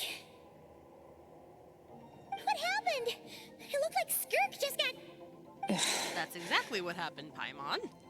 In the Gwali Plains, you asked me why this enemy chose you as his target. Now, the answer is clear. It's not just the fact that your strength is impressive. It's also because of your ability to, as you put it, purify abyssal power. Whatever that actually means. The fact is, that ability allowed him to do something that should have been completely impossible. Namely, break through my defenses and steal my power. Huh? So you were his real target? He was after you from the very beginning? No. He couldn't have known I'd come to his domain. He only stole your soul fragment because he knew the value of its power. I doubt he expected it to come in handy so soon.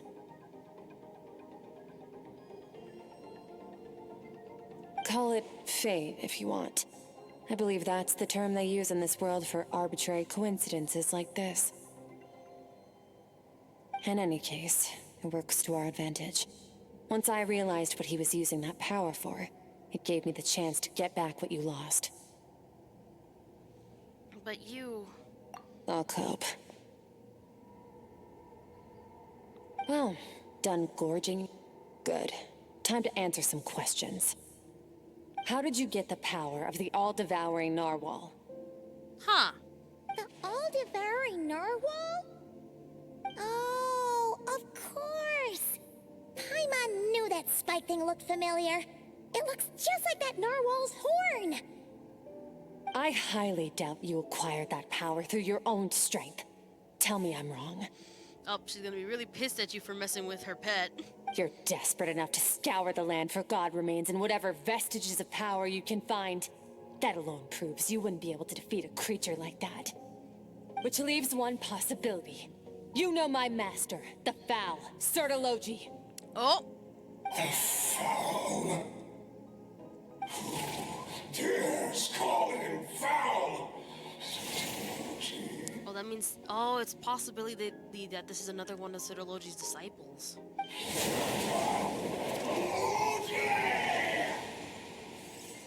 What's wrong? Bit off more power than you can chew? You're struggling to hold a basic conversation. Just a little longer. I'm still... Look! It's back! Those obsessed with power will let it devour them before abandoning their pursuit. Now what should we do now? Keep calm and use reason to decide the best course of action. I think it might be good just to leave. Skirk was stabbed by one of these spikes while retrieving the fragment of my soul, and in the process some of her power was stolen. The culprit is hiding somewhere beyond the fog. I have a good understanding of his attack pattern from the fight just now. If we pursue him, our chances of winning are high. But Skirk's breathing is weaker than usual. If we attack now, I can't guarantee her or Paimon's safety. It's a hard decision to make, but I think we should get out of here. Wise decision. Final victory doesn't always come after a single battle. You've got your soul fragment back, so we both got what we came for. Let the enemy draw breath while he can. It won't be for long. Get us out of here, traveler. You'll need to lead the way this time. Yep, I can do it.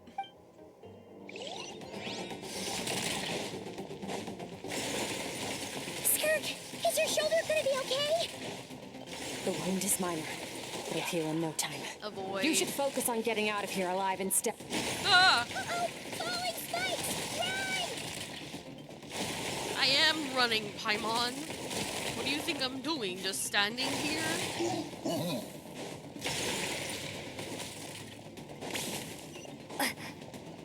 Ah!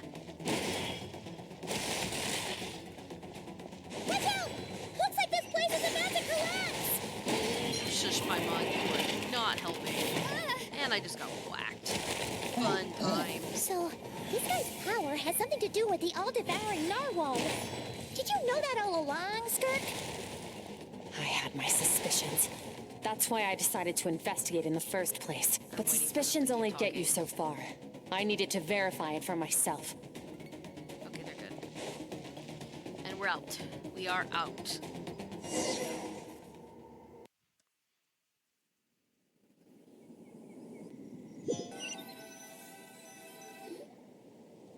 We're out and we're safe. Phew. Oh, we should be safe here, right? I no longer sense his presence. Can't have followed us out of that abyssal domain. Weaklings like him will find that my power is not so easily controlled. He won't be leaving that place until he's managed to digest it. The all-devouring narwhal. With its power, he even managed to steal from you of all people. You seem surprised. I suppose that's fair. You've seen but a fraction of what that whale is capable of. That gaping maw could swallow a planet whole. It's called the all-devouring narwhal for a reason. Devouring is what it does best. It can extract power from anything, dead or alive, as long as it manages to make physical contact. Yeah. When we had our run-in with that thing, Neverlet mentioned that it has an instinct to devour. Your dragon friend recognized the nature of its abilities and used the power of Hydro to protect you. That worked because it was in a satiated state, so it was somewhat less aggressive than usual. Oh, that's fun. It's a different story when it has no more power to feed off of. That's when its true voracious nature kicks in. It could devour everything on the planet in that state. which is why I cast it into that void space. Makes sense. But I hadn't counted on there being anyone left on this planet capable of wielding its power. To me, that says he must have encountered the whale a long time ago. Meaning, he must have known my master. Yeah, hearing you say that foul definitely got a reaction out of him. Exactly. It told me everything I needed to know. Hence why I said we both got what we came for. And I believe that brings our transaction to an end. Now that you're whole again, you can get back to your own journey. I'll handle the rest of this situation myself. I mean, I don't mind helping. No way! We can't leave now. Something was stolen from you because of us. We have to help you get it back. This isn't my first taste of failure or losing power. When you fall, you get back up again and become stronger. That's how it is. But what if that monster finds you before you're all better? Plus, how are you gonna get home? It's not like you can just go swoosh and open a door to the abyss again. Not without your full strength. So, sticking with us for the time being doesn't sound so bad, does it? Does it? It's not out of pity. You said I don't want to be in your debt. Well, I still am. Fair enough. Then take this. What is it? Yeah, excellent question, Paimon. A bag of Mora. Nothing in this world is free. I know that much. I'll leave the planning to you. Hurry up and decide where to go. We shouldn't linger. We should take Skirk somewhere she can rest. But where? Paimon gets the feeling Skirk wouldn't like being around a lot of people. Oh wait! Baiju said we could rest in the back room of the pharmacy, didn't he? Let's head there!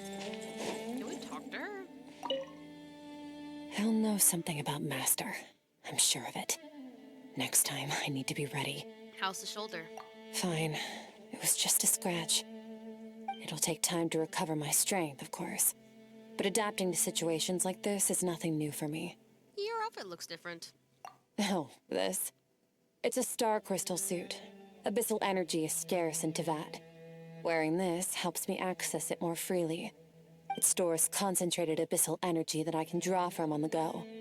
When the energy runs out, it reverts back to its original form. Let's go. Found somewhere to rest. Well, lead the way then. Okay, we know where to go. Let's go to Boo Pharmacy, as Paimon said. It's gonna be a little bit of a fun walk.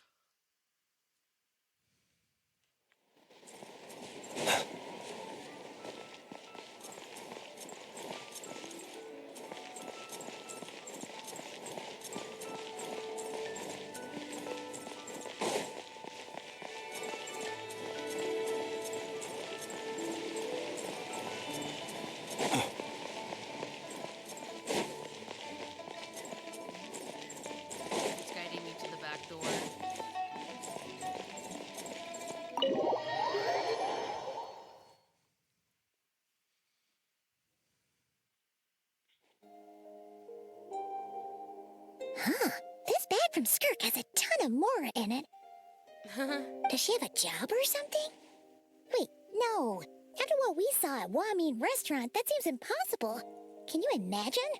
It would go something like, I'll be collecting my paycheck now, boss. Oh, sure thing. Wait, who are you? Have we met? Can't hold a job if you make everyone forget about you. So, what did you do to get all this Mora? Claimed some buried treasure, took care of a few monsters that were causing trouble. Nothing untoward. It's safe to use. I figured. You heard all that?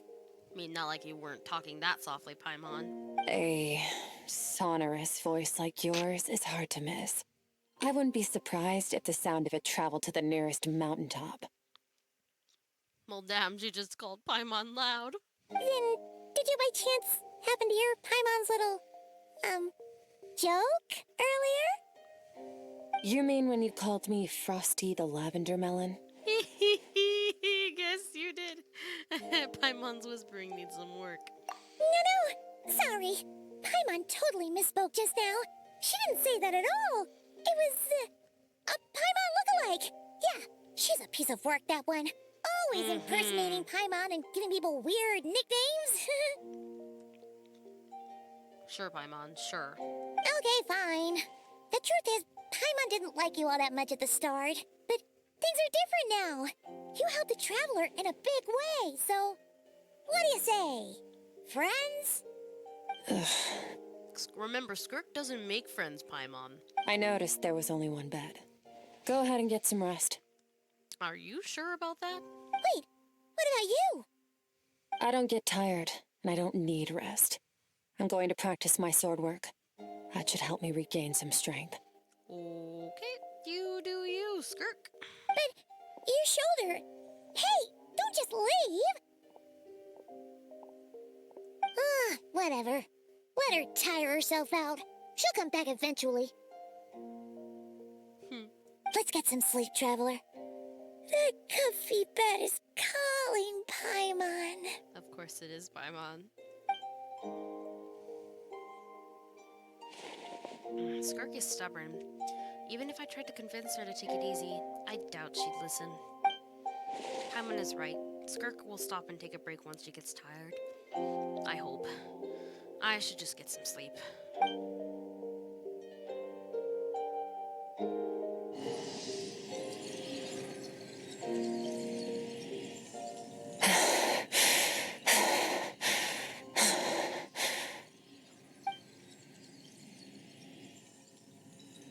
Skirk?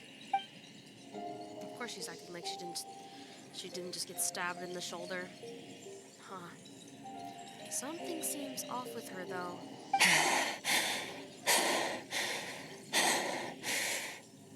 Quiet. Huh? Who she's talking to? There's no one around. Unless... Do you even remember how many of us perished in that fire? How many bodies were left to rot on the scorched earth? Yet you alone live on. Keep your gaze fixed on your blade. You don't deserve to rest. It's the voices. Run, Skirk. Run! Only death awaits us here. Keep running, and don't ever look back. Right. In that dream I witnessed, Skirk was training alone, but there were disembodied voices talking to her.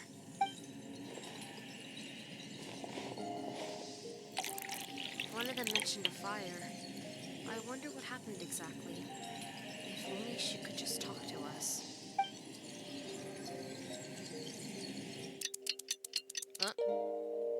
Oh, time passed.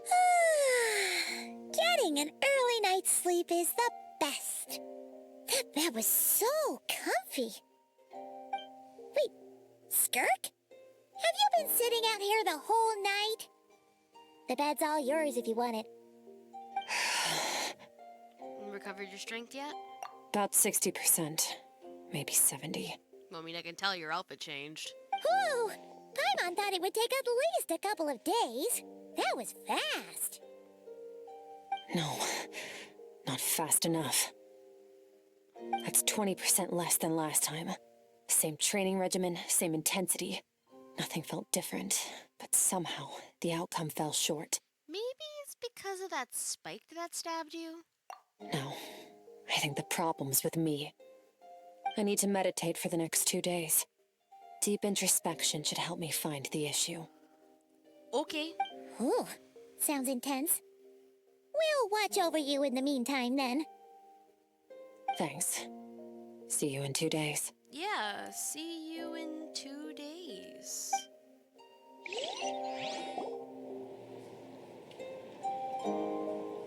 Okay, so it's just gonna be a little mini cutscene. I thought I actually would have to wait.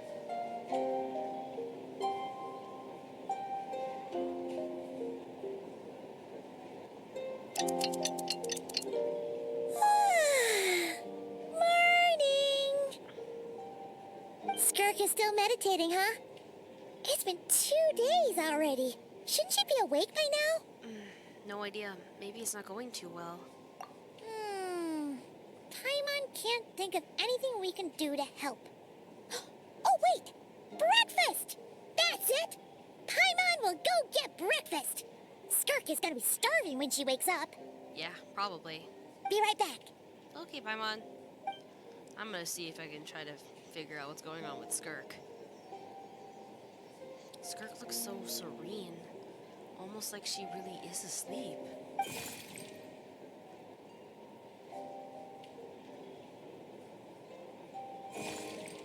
You again. What are you doing here?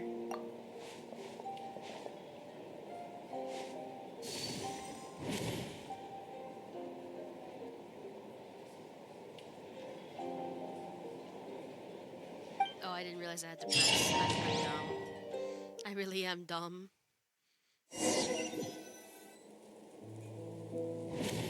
This place feels familiar, but where am I exactly? There are towering cliffs, withering trees, and a strange river flowing from the horizon all the way here, but it's broken up several times along the way, with a waterfall at each breakpoint. On closer inspection, the color of the water is changing. The closer I get to the lower portion, the darker it becomes, almost as if... Did you bring me here? Then that must mean this is... That's right. This is Skirk's inner world. Think of it as the threshold between the soul and dreams. This isn't your first time here, but what you remember is probably a space covered in darkness. I only managed to illuminate a small portion for you back then. So you can speak. Actually, it's my first time talking to someone like this. I only managed to break free and bring you here because the injury weakened her power. I guess that's why I can speak again, too. Call it fate, if you want. I think that's the word they use in this world for lucky coincidences like this, right? Kind of. Now, before I take you to her, I gotta ask. You're the first outside visitor to ever come here, so what's your impression of this place? Why are there so many cliffs and waterfalls? Oh, you noticed. This river represents Skirk's strength. Strength accumulates over time.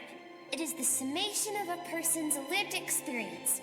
So this river is where all the fragments of Skirk's life should converge into a single stream of memories and emotions, flowing forward as one. But as you can see, this river has been severed numerous times. It's because Skirk doesn't like who she was in the past. Oof. And all she sees reflected in the river is a disgraceful shadow of who she was. She cuts through water and rock with the sword of reason, severs her connection with the past, and begins anew. Yeah, that's not gonna be very helpful. Wait, that reminds me of something. You must learn to shut out all the pointless emotion. Crush the self that makes you weak, and become master over your physical form. This isn't my first taste of failure or losing power. When you fall, you get back up again and become stronger. That's how it is. I see. So it was Sirtology who taught Skirk to replace all emotion with reason. And since then, it's been a constant process of abandoning, refuting, and erasing her past self. I suppose that's the secret to her strength. But it's such a sad thing to think about. What has she been through? Why does it have to be this way? The answer to one mystery invites another question, I see.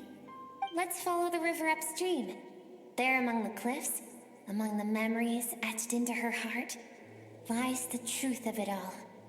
Soon, you'll understand everything. Okay, let's follow the creature. Okay, that makes a lot more sense.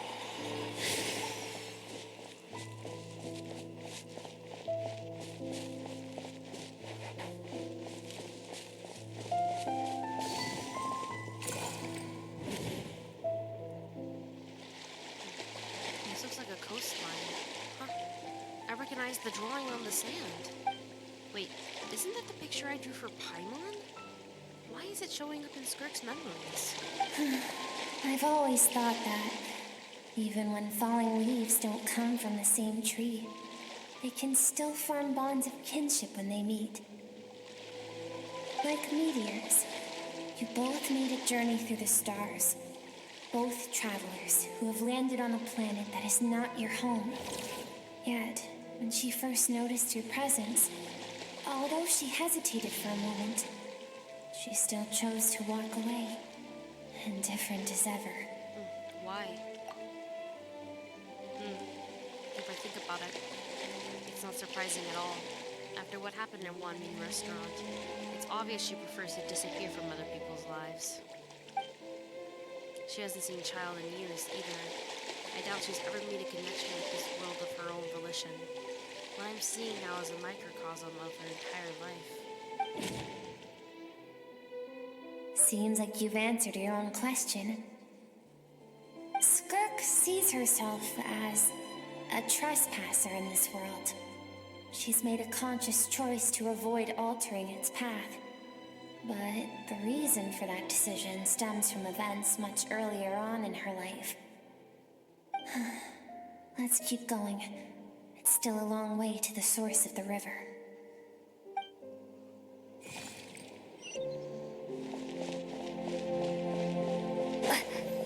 Oh wow, it's not even like water. It's crazy.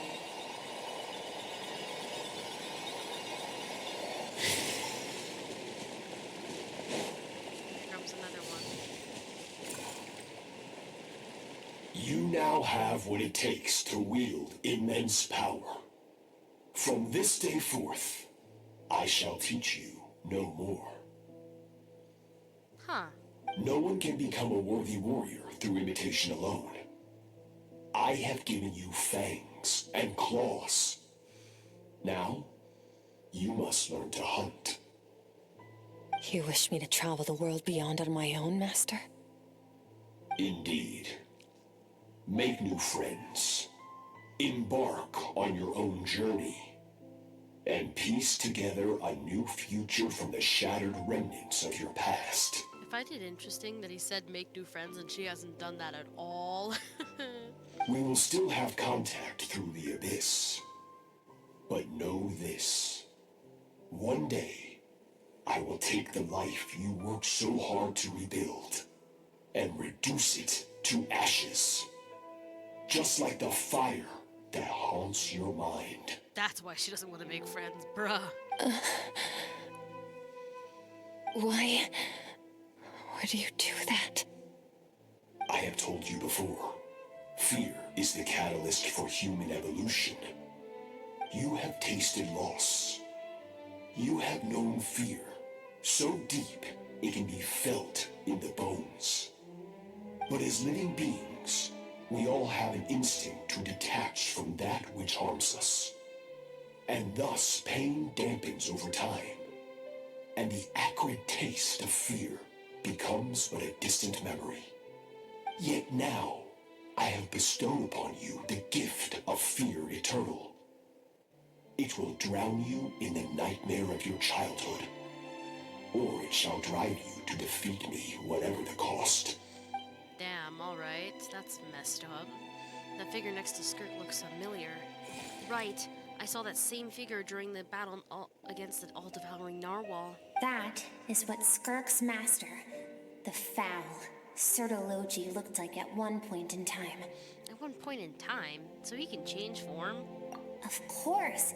As a higher being, physical form is a triviality to him.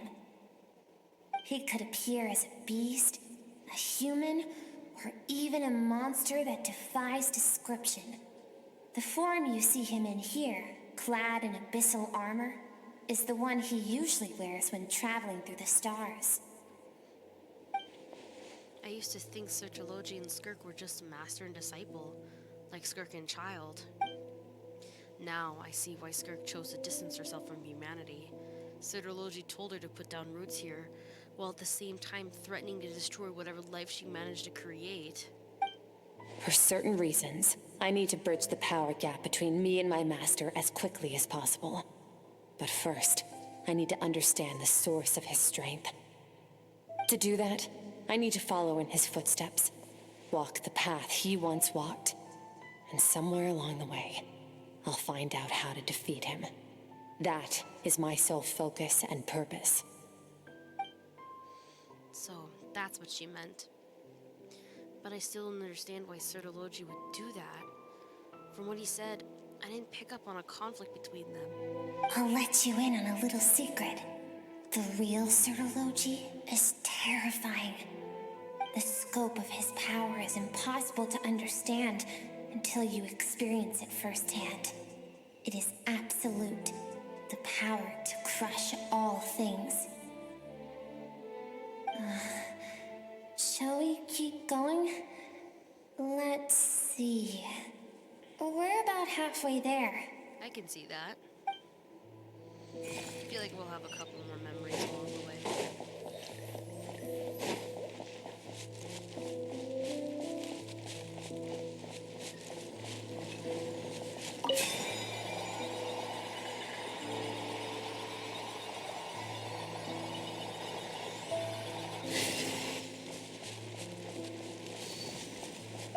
Figured.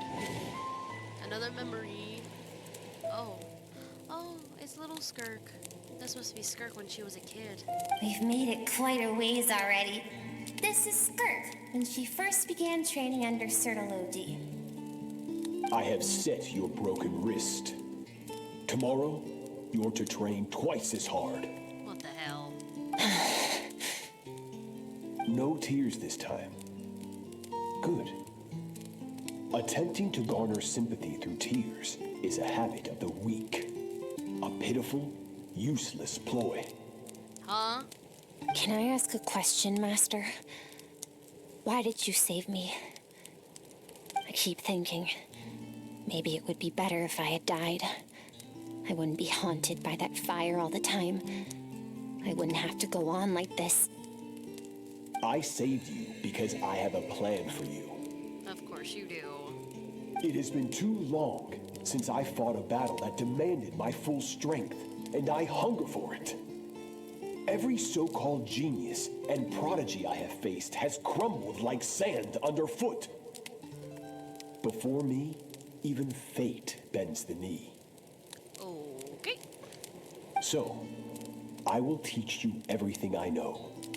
Train you by whatever means necessary, in the hope that one day, you might surprise me.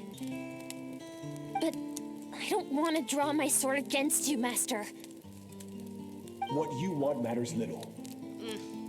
Among the boundless sea of stars, the cries of the weak are but faint murmurs that disappear into the void. You of all people know that well. Yes, Master. From that day forward, all she knew was grueling training, emptiness, and fatigue. After some time, her talent bloomed, and she gained control over her emotions, like her master. How should I put it? It was not that human emotion disappeared from her heart, but that reason came to dictate all she was allowed to feel. I suppose it was at this point that she became the Skirk you know today. So Sertology saved Skirk from a disaster when she was a child and never even tried to hide his ulterior motive. I suppose that leaves one final mystery. What really happened with the disaster back then? Sertology's final words to Skirk were cold and cruel, but Skirk's reaction made it seem like it was a truth she knew all too well. I have a feeling it all comes back to what happened back then. We're nearly there. I almost don't want to reach the end. Well, shall we?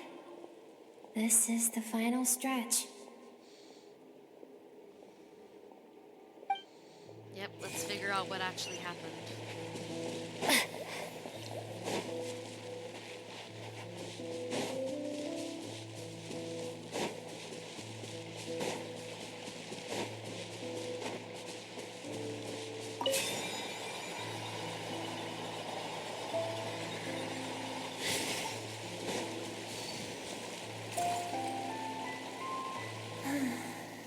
These are Skirk's happiest memories.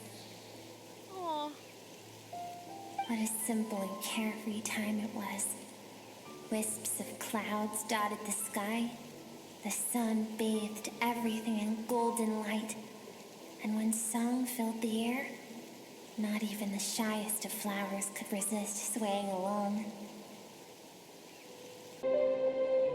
This is Skirk's homeland. She was so curious about everything as a child, always skipping school to go exploring instead. There was so much to discover. The treasures at the bottom of the sea, the secrets beyond the stars, and that merchant ship packed with adults wearing those strange clothes. Yes, the ship. That was the beginning of the end. I just noticed there's like birds in the background. It's so pretty. But honestly, it's unfortunate that would lead to sadness soon. Oh, my mouse is still there. It was a spaceship. When it arrived, the people that disembarked wore smiles on their faces and spoke of friendship. They claimed to be merchants from a neighboring planet, looking to establish trade. Skirk's parents, her relatives, her neighbors, everyone welcomed the newcomers with open arms and allowed them to explore the planet. To them, the visitors were guests and should be treated with hospitality. No one had any idea of what was to come. Several months later, an army of unknown origin arrived without warning and carried out a ruthless campaign to destroy everything and everyone on the planet. Wow. Skirk had skipped school that day, like so many times before, so she was not caught in the immediate wave of destruction. But when she came home that day, only fire and ruin awaited her. Countless people cried out to her for help. People she knew and loved. Friends and relatives. The little girl who lived next door. The shop owner with the bad leg. The bad-tempered teacher she had made fun of just that morning. And what did they expect her to do? She was just a kid. Their lives were discarded like worthless trash as the fire consumed one life after another. Skirk was helpless. All she could do was run. And so she did. She kept running until an unexpected figure crossed her path. That was Sertologi. If Sertologi hadn't been there in that moment, the fire would have claimed her life too. And there she would have remained, left to rot in the scorched earth, with no answer as to why any of this was happening. So, why did those people destroy her homeland? Because she and her people were seen as a threat. A threat? As the initial merchant ship explored the planet, they discovered that it hadn't always had the condition to support life. Yet there was evidence of human activity, even during the periods of extreme heat or cold in the past. Further research revealed that, over time, the people of this planet had evolved the ability to adapt to any type of environment or energy source. For that reason, the outsiders viewed them as a potential threat and decided to eliminate them before the threat could rear its head.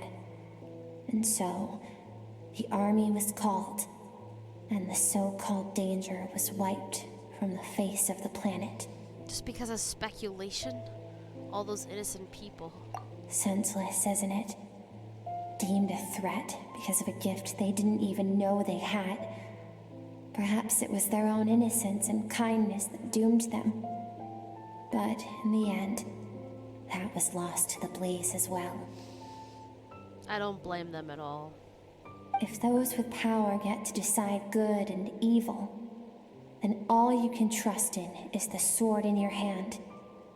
And so, before death could claim her, She ran. She ran and never stopped. And now I see why she distanced herself from the world. No one wants to relive their most painful moments. Well, that brings us to the end of the story. This is as far as we can go. Skirk is waiting over there. For both of us. Let's go to her. It's time to fulfill my purpose. And my greatest wish over all these years.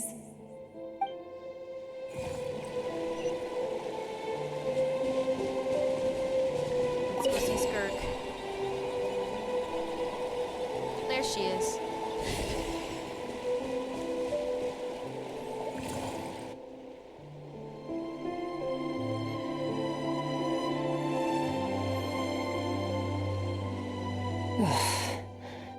So all this, just so you could bring her here?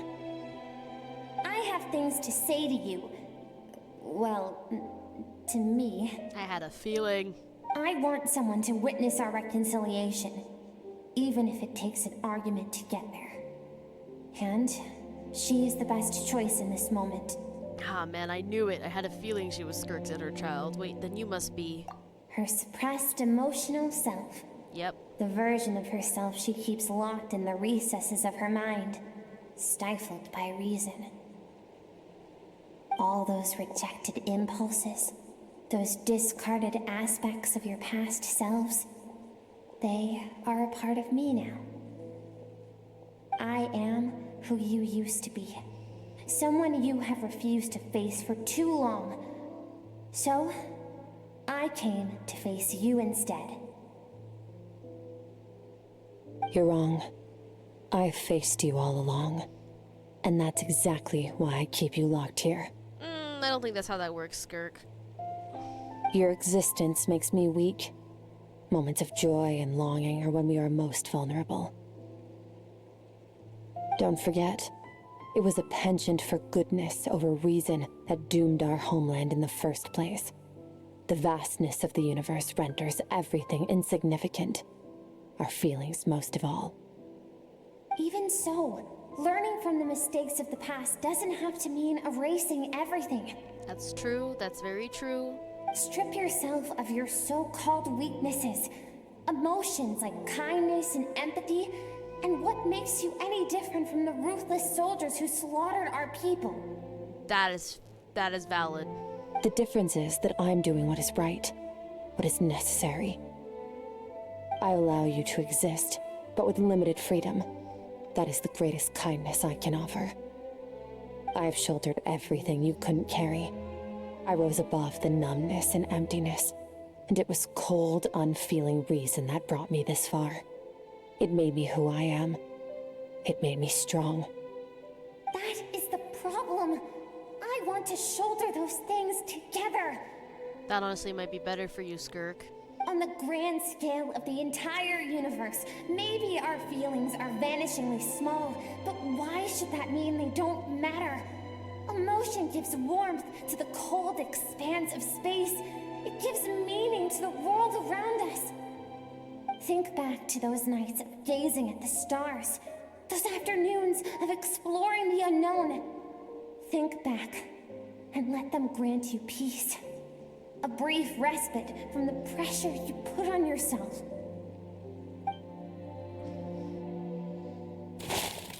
That isn't what we need. Damn, okay. It's exactly what we need. Aren't you curious about why recovering your strength has taken longer than normal this time? Finally, you get to the important part. That is the only answer I came here to find. Then look around. Look at your inner world. You cast aside your dreams and curiosity, and in doing so, you lost your original motivation. You severed all connection to who you used to be, so you can no longer draw strength from your past. Now, the only things driving you forward are fear and survivor's guilt. But these cannot take you far enough. And so, this river, the source of your strength, grows more polluted by the day. Damn. And you think that means I should seek help from a weak little thing like you? Your emotional self isn't weak. The fact that she transcended time and broke free from her constraints to come and face you, that proves it. It really does. Thank you for saying that. I knew bringing you here would be the right choice. To be honest, I'm not here to argue with you. This isn't about who's right or wrong. And in fact, I agree that in order to make it through the wake of that tragedy, we had to distance ourselves from the pain through reason over emotion. But what is right at one point in time isn't always right forever. True. I know you will never forget that fire. I know the fact that you were the sole survivor fills you with guilt. And I know that among the voices that haunt you, mine is there too. Because deep down, you know that you didn't turn out to be the person you wanted to be. All those unfulfilled hopes are like knives to the heart. And I don't want you to hurt anymore. So even if you can't accept me, I hope, at least, that you can let go. I keep thinking, maybe it would be better if I had died. I wouldn't be haunted by that fire all the time. I wouldn't have to go on like this. Oh, this is getting dark. Oh no.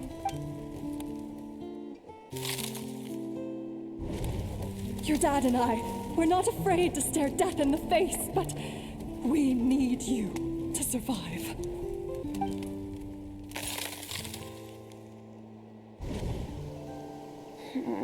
I'm sick of being a kid. There's so many amazing things out there, and I'm ready to see them all.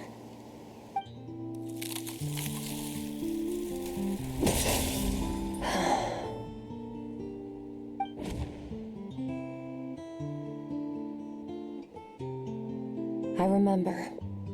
There was a song Mom and Dad always sang when we went out to fetch water. Dancing water. The sand along your path is begging for your song and movement. Will you carry this burden with you on your journey? I am not the dancing water, and you are not the burdensome sand. But if this is your wish, then I will carry you with me until the end. Thank you. I should be thanking you. They reconciled.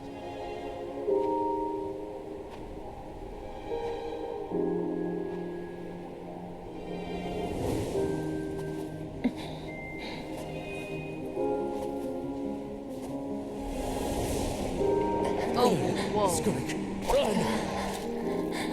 Remember, leave no one alive!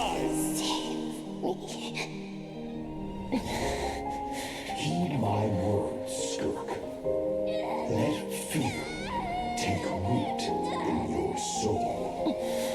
Did you survive? Why was it only you? Skirk, did you become a positive light in this world?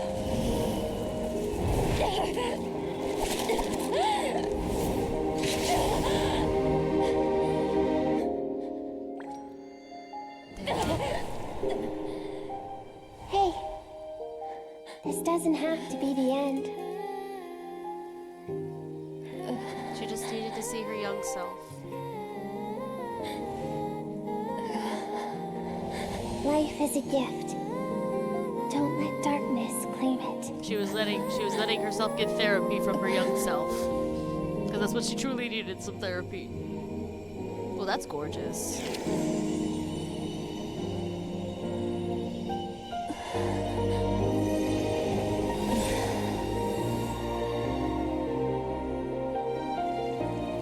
Oh, wow.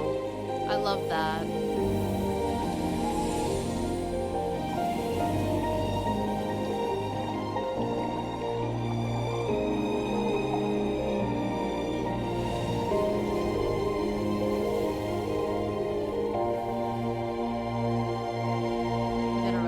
down like a slip and slide now? Because that's what it kind of looked like.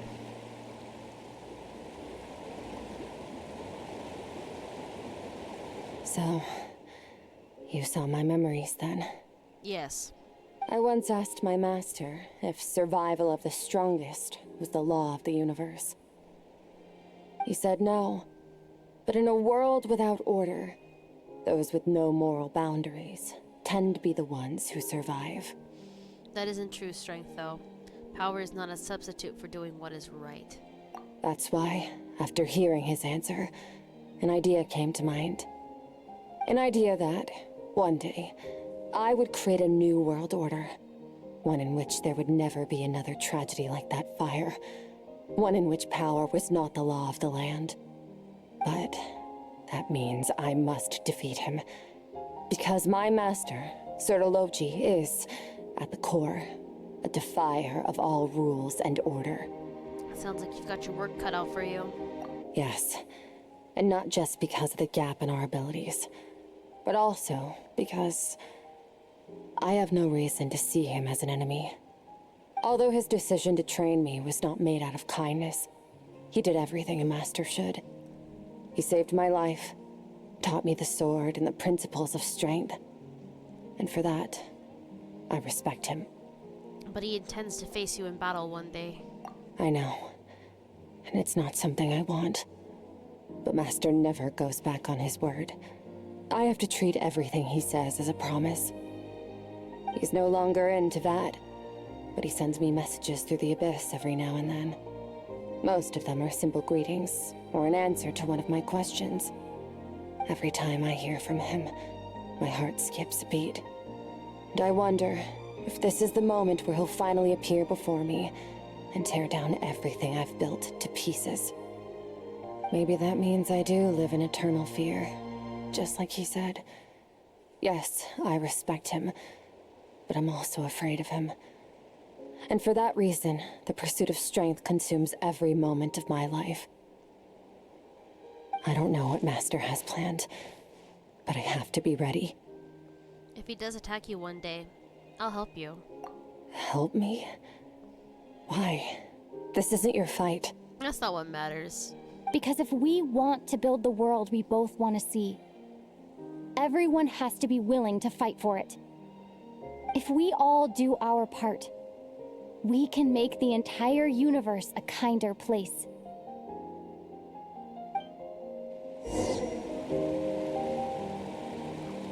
Alright, let's exit Skirk. Let's leave. Skirk gazes into the distant sky.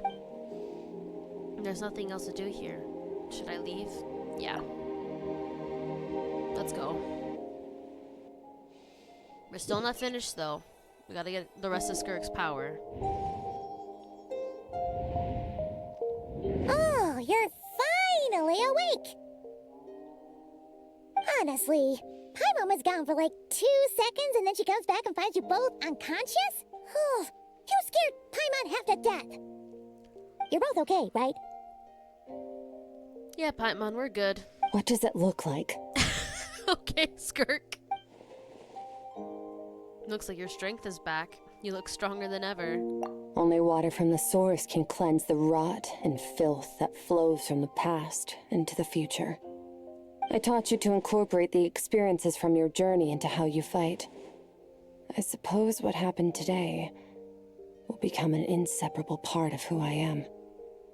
Okay, so Paimon feels like she's missing some important context. Don't worry, Paimon. I'll fill you in after. But whatever. Paimon brought back tons of delicious snacks. Let's dig in. All right. It's about time we finished what we started. Yeah. We're gonna deal with this thief for good, right? Finally, let's show him what we're made of. This time, I'm not going to tell you to hold back. But having digested even more power in the meantime, he's going to be tougher than before. The good news is, we have no reason to pull our punches this time. So, let's go. Same place as last time.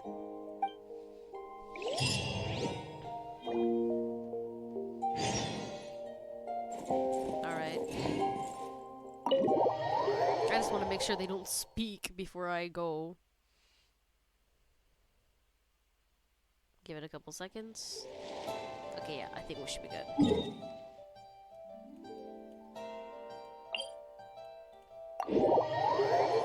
At least I won't get lost this time, because I should be able to see the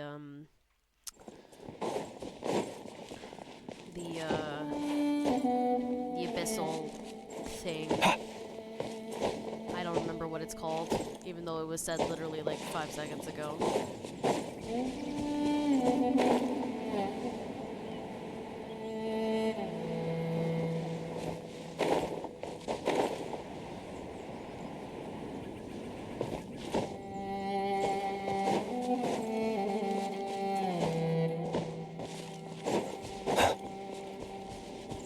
Let's go in and defeat this guy once and for all.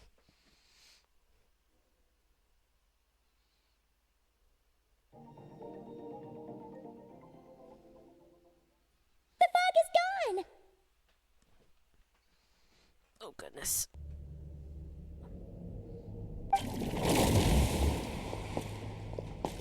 Wait, isn't that the form the all-devouring narwhal changed into? How come he knows that, too? That's Skirk's master. That's what the fowl used to look like. Really? So, you're telling Paimon that giant whale and this guy can both turn into the fowl? How does that work? I don't even know, Paimon. Don't ask. It's a subconscious instinct. Any intelligent being who longs for his level of strength is bound to mimic his appearance. It's a natural response after encountering someone as powerful as Master. To them, he represents ultimate power. We know the person before us has encountered Master, and we know he stole a portion of my power. So it's not surprising that he would assume this form. Okay. Oh, the closer Paimon looks, the more intimidating it gets. Nervalette isn't here this time, so it's up to us. He won't have the nerve to steal again after we're done with him. Yeah, Let's exactly. teach this guy a lesson. Let's get him. Wipe out! Mine to wield.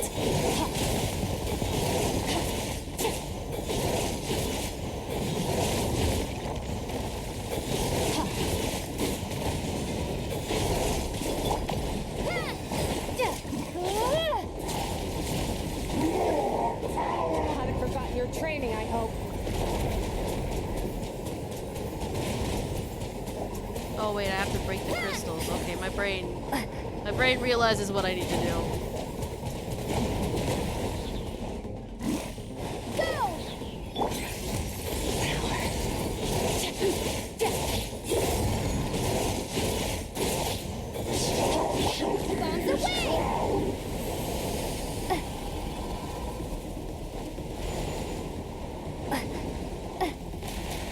Just avoid them.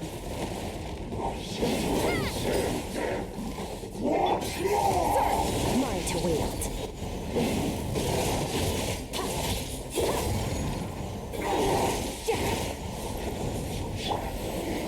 This world.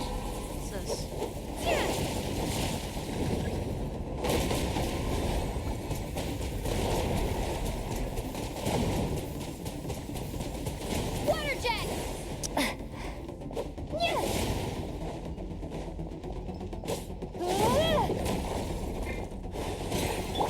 Annihilate. Mine to wield. You almost got him down. Come on. Done. Okay, that wasn't that bad.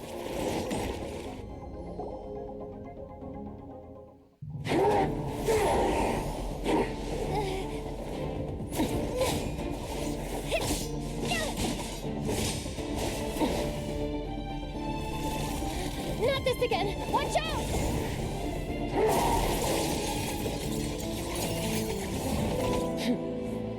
Yeah, I didn't think Haven't had enough of my power. Yeah, I didn't think she was gonna let that happen again.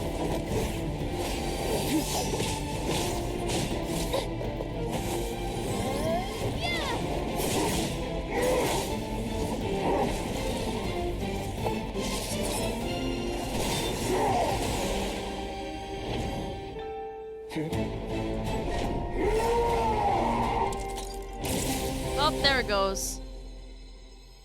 Well then, Let's see how much more of this power you can handle.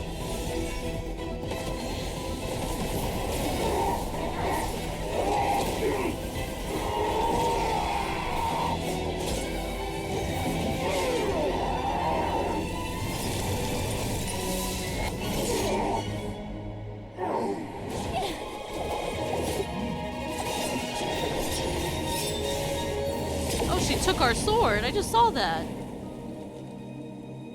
I just noticed that she took our sword.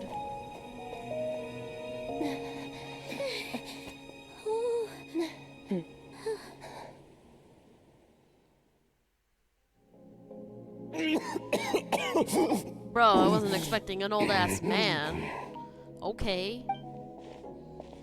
Well, have you come to your senses? You saw that my body was at its limit. So, you deliberately channeled your power into me, knowing that it would destroy my shell from within. Such power, such keen battle instincts. So you must be. He's definitely Conrian. Skirk, Sertologi's disciple. How long has it been? How long has he been away from Tevat? Hundreds of years. Hundreds? Sorry, it's a lot to take in. I should introduce myself. I am Skofnungar, a friend of your master and one of his followers. I'm gonna just call you Scoff, dude. I don't know how to say your name. This is the first time I've heard your name, Skirk. But hundreds of years ago, I knew you existed. And I knew you would come here. Hundreds of years ago? Sounds like you and Master have quite the history. Care to tell us about it? Of course. Might as well take advantage of a clear head while I can. The story starts a long, long time ago. Of course it does. I was born into a noble family in Conria. As the eldest son, I was set to inherit our title. But I contracted an incurable illness as a child, and everyone gave up on me. I trained the sword harder than anyone else, defeated all of my peers. But it was all in vain.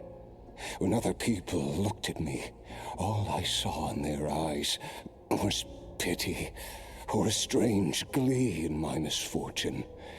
Even my parents were just waiting for me to die. Over time, my heart hardened, and I became aimless. That was the point where I met your master, Sertologi. We were similar in age, but different in background. Well, he was born in prison, the son of criminals who had been sentenced to death.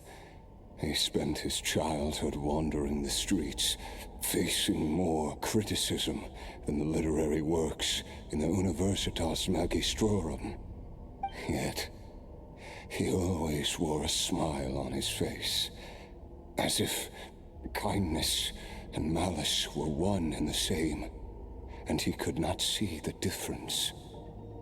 Huh, that's interesting.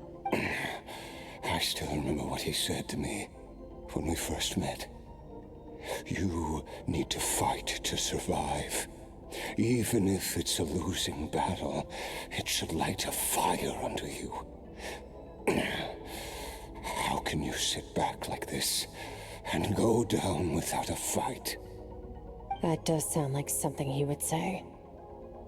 He was the first to acknowledge that I was worth something, and he inspired me to keep going.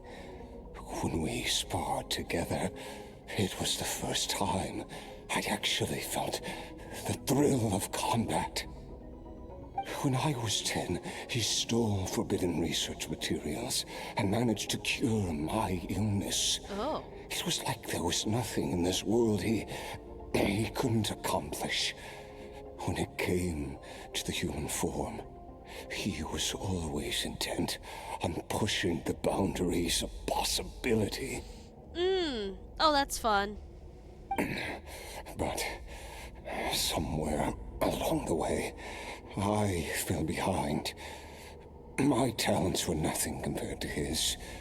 And at some point, I realized he had pulled so far ahead, I was too embarrassed to even ask him to spar. After his grand endeavor was successful, he sought me out and said to me, "This planet no longer holds anything of interest to me, so I'm leaving. But first, I have an offer. I can use a power I have just refined to break the curse of immortality for you. Your death was once what we worked so hard to prevent. But the immortality you now face is a different kind of pain altogether." I'll pass. Immortality doesn't sound so bad to me. Since I can't die, it means I have an infinite amount of time to get stronger. Maybe I'll finally catch up to you one day, and we can spar like we used to. Are you sure? I cannot say when I will return. Your body, or rather, your soul, might not be able to withstand this curse. All I can do is try. After all, a wise man once told me, people need to fight for their own survival. Wise indeed. Nevertheless, if you grow weary of the pain of immortality, and wish to experience a good sparring match before you wither away, seek out my disciple. Disciple? Never thought I'd hear that word coming from you. Nor I. But Betwixt said I was destined to find a disciple out there in the universe, and bring her to Tibet. You know as well as I, Betwixt prophecies are never wrong. Yep. Well, now I'm curious about who this disciple of yours will be. All Betwixt said was that one day, the stars shall bow in her honor. Sounds pretty impressive. Of course. Only the most outstanding people would have the right to become my disciple. Still self-assured as ever, I see. But you're not wrong. I'll be leaving then. Oh, and if you are serious about getting stronger, I left you a little gift in the primordial sea. As I've said before, walk whatever path you want. Freedom means even the wicked get to make their own choices. Waiting for me in the primordial sea was the all-devouring narwhal, already beaten into submission by Sertologi. In its weakened state, I was able to cut off part of its flesh and sew it into my own heart. Wait a minute. I was looking like, I recognize this voice. I don't know. Let's see who, where else the voice is from. It's freaking Rear. What the fuck? It's freaking Rear. He also voices this guy. Your heart? That sounds like torture. How did you even survive that? Because, of course, I bear the curse of immortality. So, you used the curse to turn yourself into a vessel for power. Even with that whale's ability, devouring power like that is not something the human body can withstand. With your body and soul constantly at the breaking point, it was the curse of immortality that sustained you. But that is not the path to strength. You have to pour your heart into it, work for it, dream of it. Instead, you stole something that didn't belong to you, and it backfired. You're right. I should have known better, but I had already pushed myself to my limits, and he was still miles ahead of me. So I had to take a leap of faith.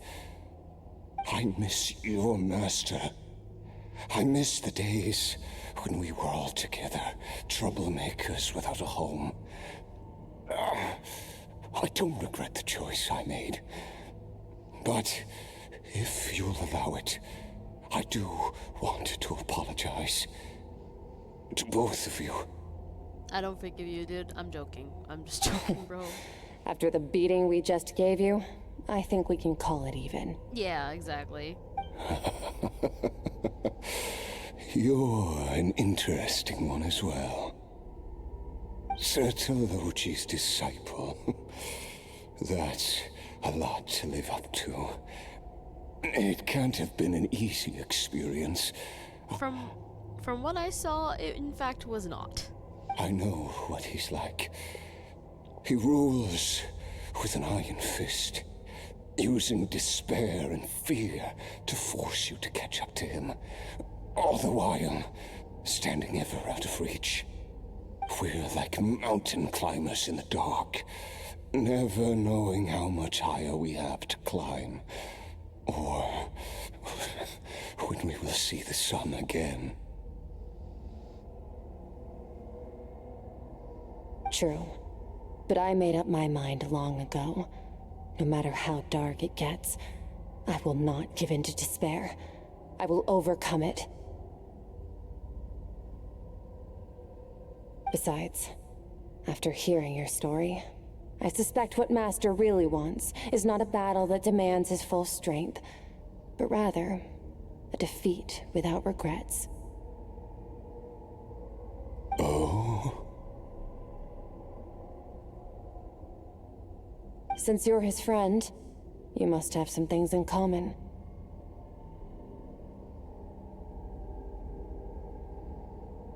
The first time we came here, when you stabbed me through the fog and stole my power, I felt no emotion coming from that spike. Huh. But when you had to devote all your strength fighting me just now, I could feel joy and passion emanating from your blade. It was the joy of a researcher discovering the truth of the world, the joy of an artist uncovering a temple of wonders. Interesting. I'm certain I didn't express those emotions outright, yet you were able to read them from my blade, like a glimpse into my inner world.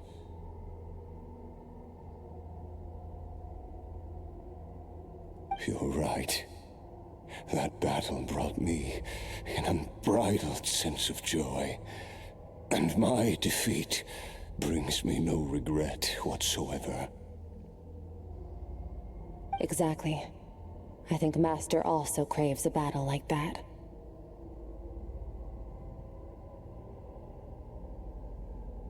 One where his opponent forces him to use all his strength, unlock the extent of his potential, and transcend his own limits. A battle to end all battles. After which, all can come to an end, including, perhaps, his life. For that very reason, good and evil are meaningless to him. He has one purpose, one goal: to complete himself. It's one of the secrets to his strength. Perhaps you're right. Perhaps that is his goal. What a battle that would be. Oh, to witness such a... My brain just had a realization. I just remembered that the voice actors for Skirk and Rerir are dating. So it makes a lot of sense now. Because he's also the voice of Rerir, the guy here, so that's probably where they met. Are you okay? Too many different kinds of power. surging through my body.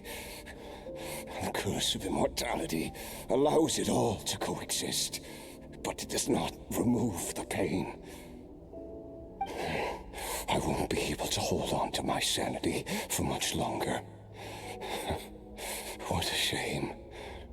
I would have loved to witness that battle. Sertologi once offered to free me from this curse. Now, I must ask that of you, Skirk. Can you release me from the pain? I think he wants to die now. I can, but not through death, if that's what you are hoping for. It's not a suitable punishment for your crime. As an alternative, I can take your consciousness, along with all the power you've consumed, and smash it to pieces. I don't think that's any better. The impurities will dissipate, and under the curse of immortality, your mind and body will regenerate. When that process is complete, you will be back to who you were before, no longer tortured by powers you can't control. But it will be a time-consuming and painful process. The decision is yours to make. I accept. And who knows? Perhaps I'll wake up in time to witness your great battle with Sertologi. I have faith that you'll be able to stand against him one day. Though I know it'll be a long and arduous road. If we are climbers in the dark, it appears the dawn has finally broken for me. But your ascent continues. At least, it looks like you are not alone on your journey. Yeah, I'm here. I will reach the top of this mountain, no matter what it takes. And you, Skafnungur, will be my witness at the end of all things. That's finally over. Let's get out of here. Yeah, let's get out of here. Huh. At least we don't have to make a mad dash for the exit like last time. Let's leave, Skirk. Skirk gazes into the distant sky. There's nothing else to do here. Should I leave? Yes, let's leave. Let us leave.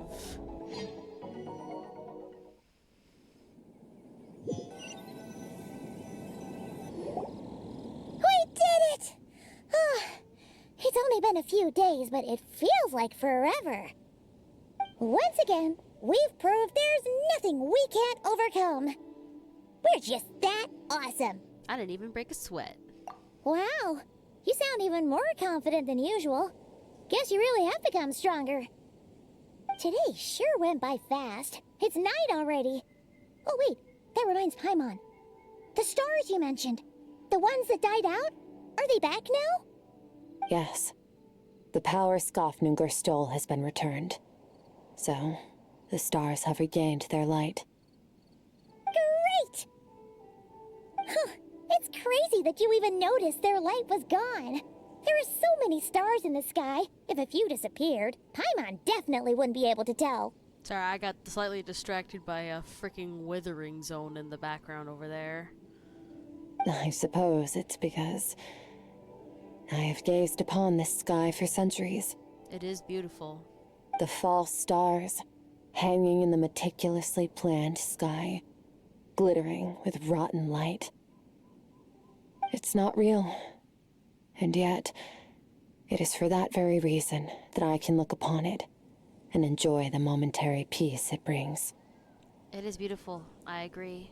And I'd like to see what it's like up there. Even the most beautiful of bubbles has to burst. We will return to the real universe one day, whether of our own volition or not. Time marches ever forward. Even the innocent and naive will taste life's bitterness. Yet through hardship, we grow until we learn to seize the sands of time for ourselves and uncover our true strength. Though we gaze upon a false sky, its vastness and majesty is palpable. One can only wonder, what is it going to take for kindness to reign supreme in the vast expanse of the universe. It's gonna take a lot. Ugh. This is all going over Paimon's head. But if she knows one thing, it's that the traveler always finds a way. Ever since we met, she has filled Paimon's days with happiness. No matter how tough things get, she always finds a way to make it better. I'm glad you think so, Paimon. If My it's voice too just big a cracked job there. for one person, then we'll do it with two. And if two's still not enough, then three. We've met so many amazing friends and accomplished so many amazing things. As long as we don't give up, we can make any wish come true. I suppose when it comes to you, anything is possible. Well, I should be going. Now that my power is no longer isolated from my emotions, I need more practice to get used to it. When will we meet again? I suppose fate will decide. Maybe we'll bump into each other on the street. Or maybe we'll reunite on a different planet entirely. I mean, I have technically bumped into her on the street. One of those traveler's tales? I don't know what they are, but you know what it is. Regardless, reunions and partings are but passing moments. More than anything, I hope that at the end of this journey, wherever it takes us, we stand in a world reborn. One without war, pain, or forced partings. One where new life can bloom, even where there was once nothing but scorched earth. For this, we must all work to become stronger. Of course. Goodbye, traveler. Remember your training. Make sure to put it to use. Bye! See you soon, Skirk. Is it just Paimon, or is she being nicer than before? We definitely count as friends after all that, don't you think? I'd like to hope so. Hey, what do you think about camping here tonight? There's nothing quite like sleeping under the stars.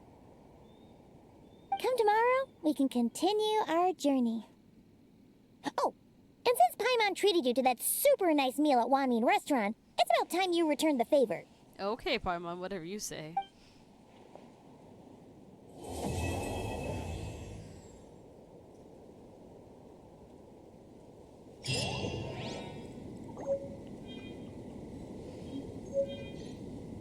Ooh, Skirk's guitar! I didn't realize this gave you Skirk's guitar.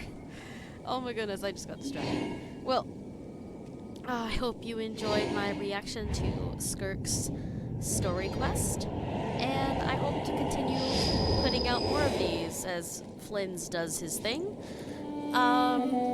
Thank you. And I hope you have a good morning, good afternoon, good evening, and good night. Thank you for watching.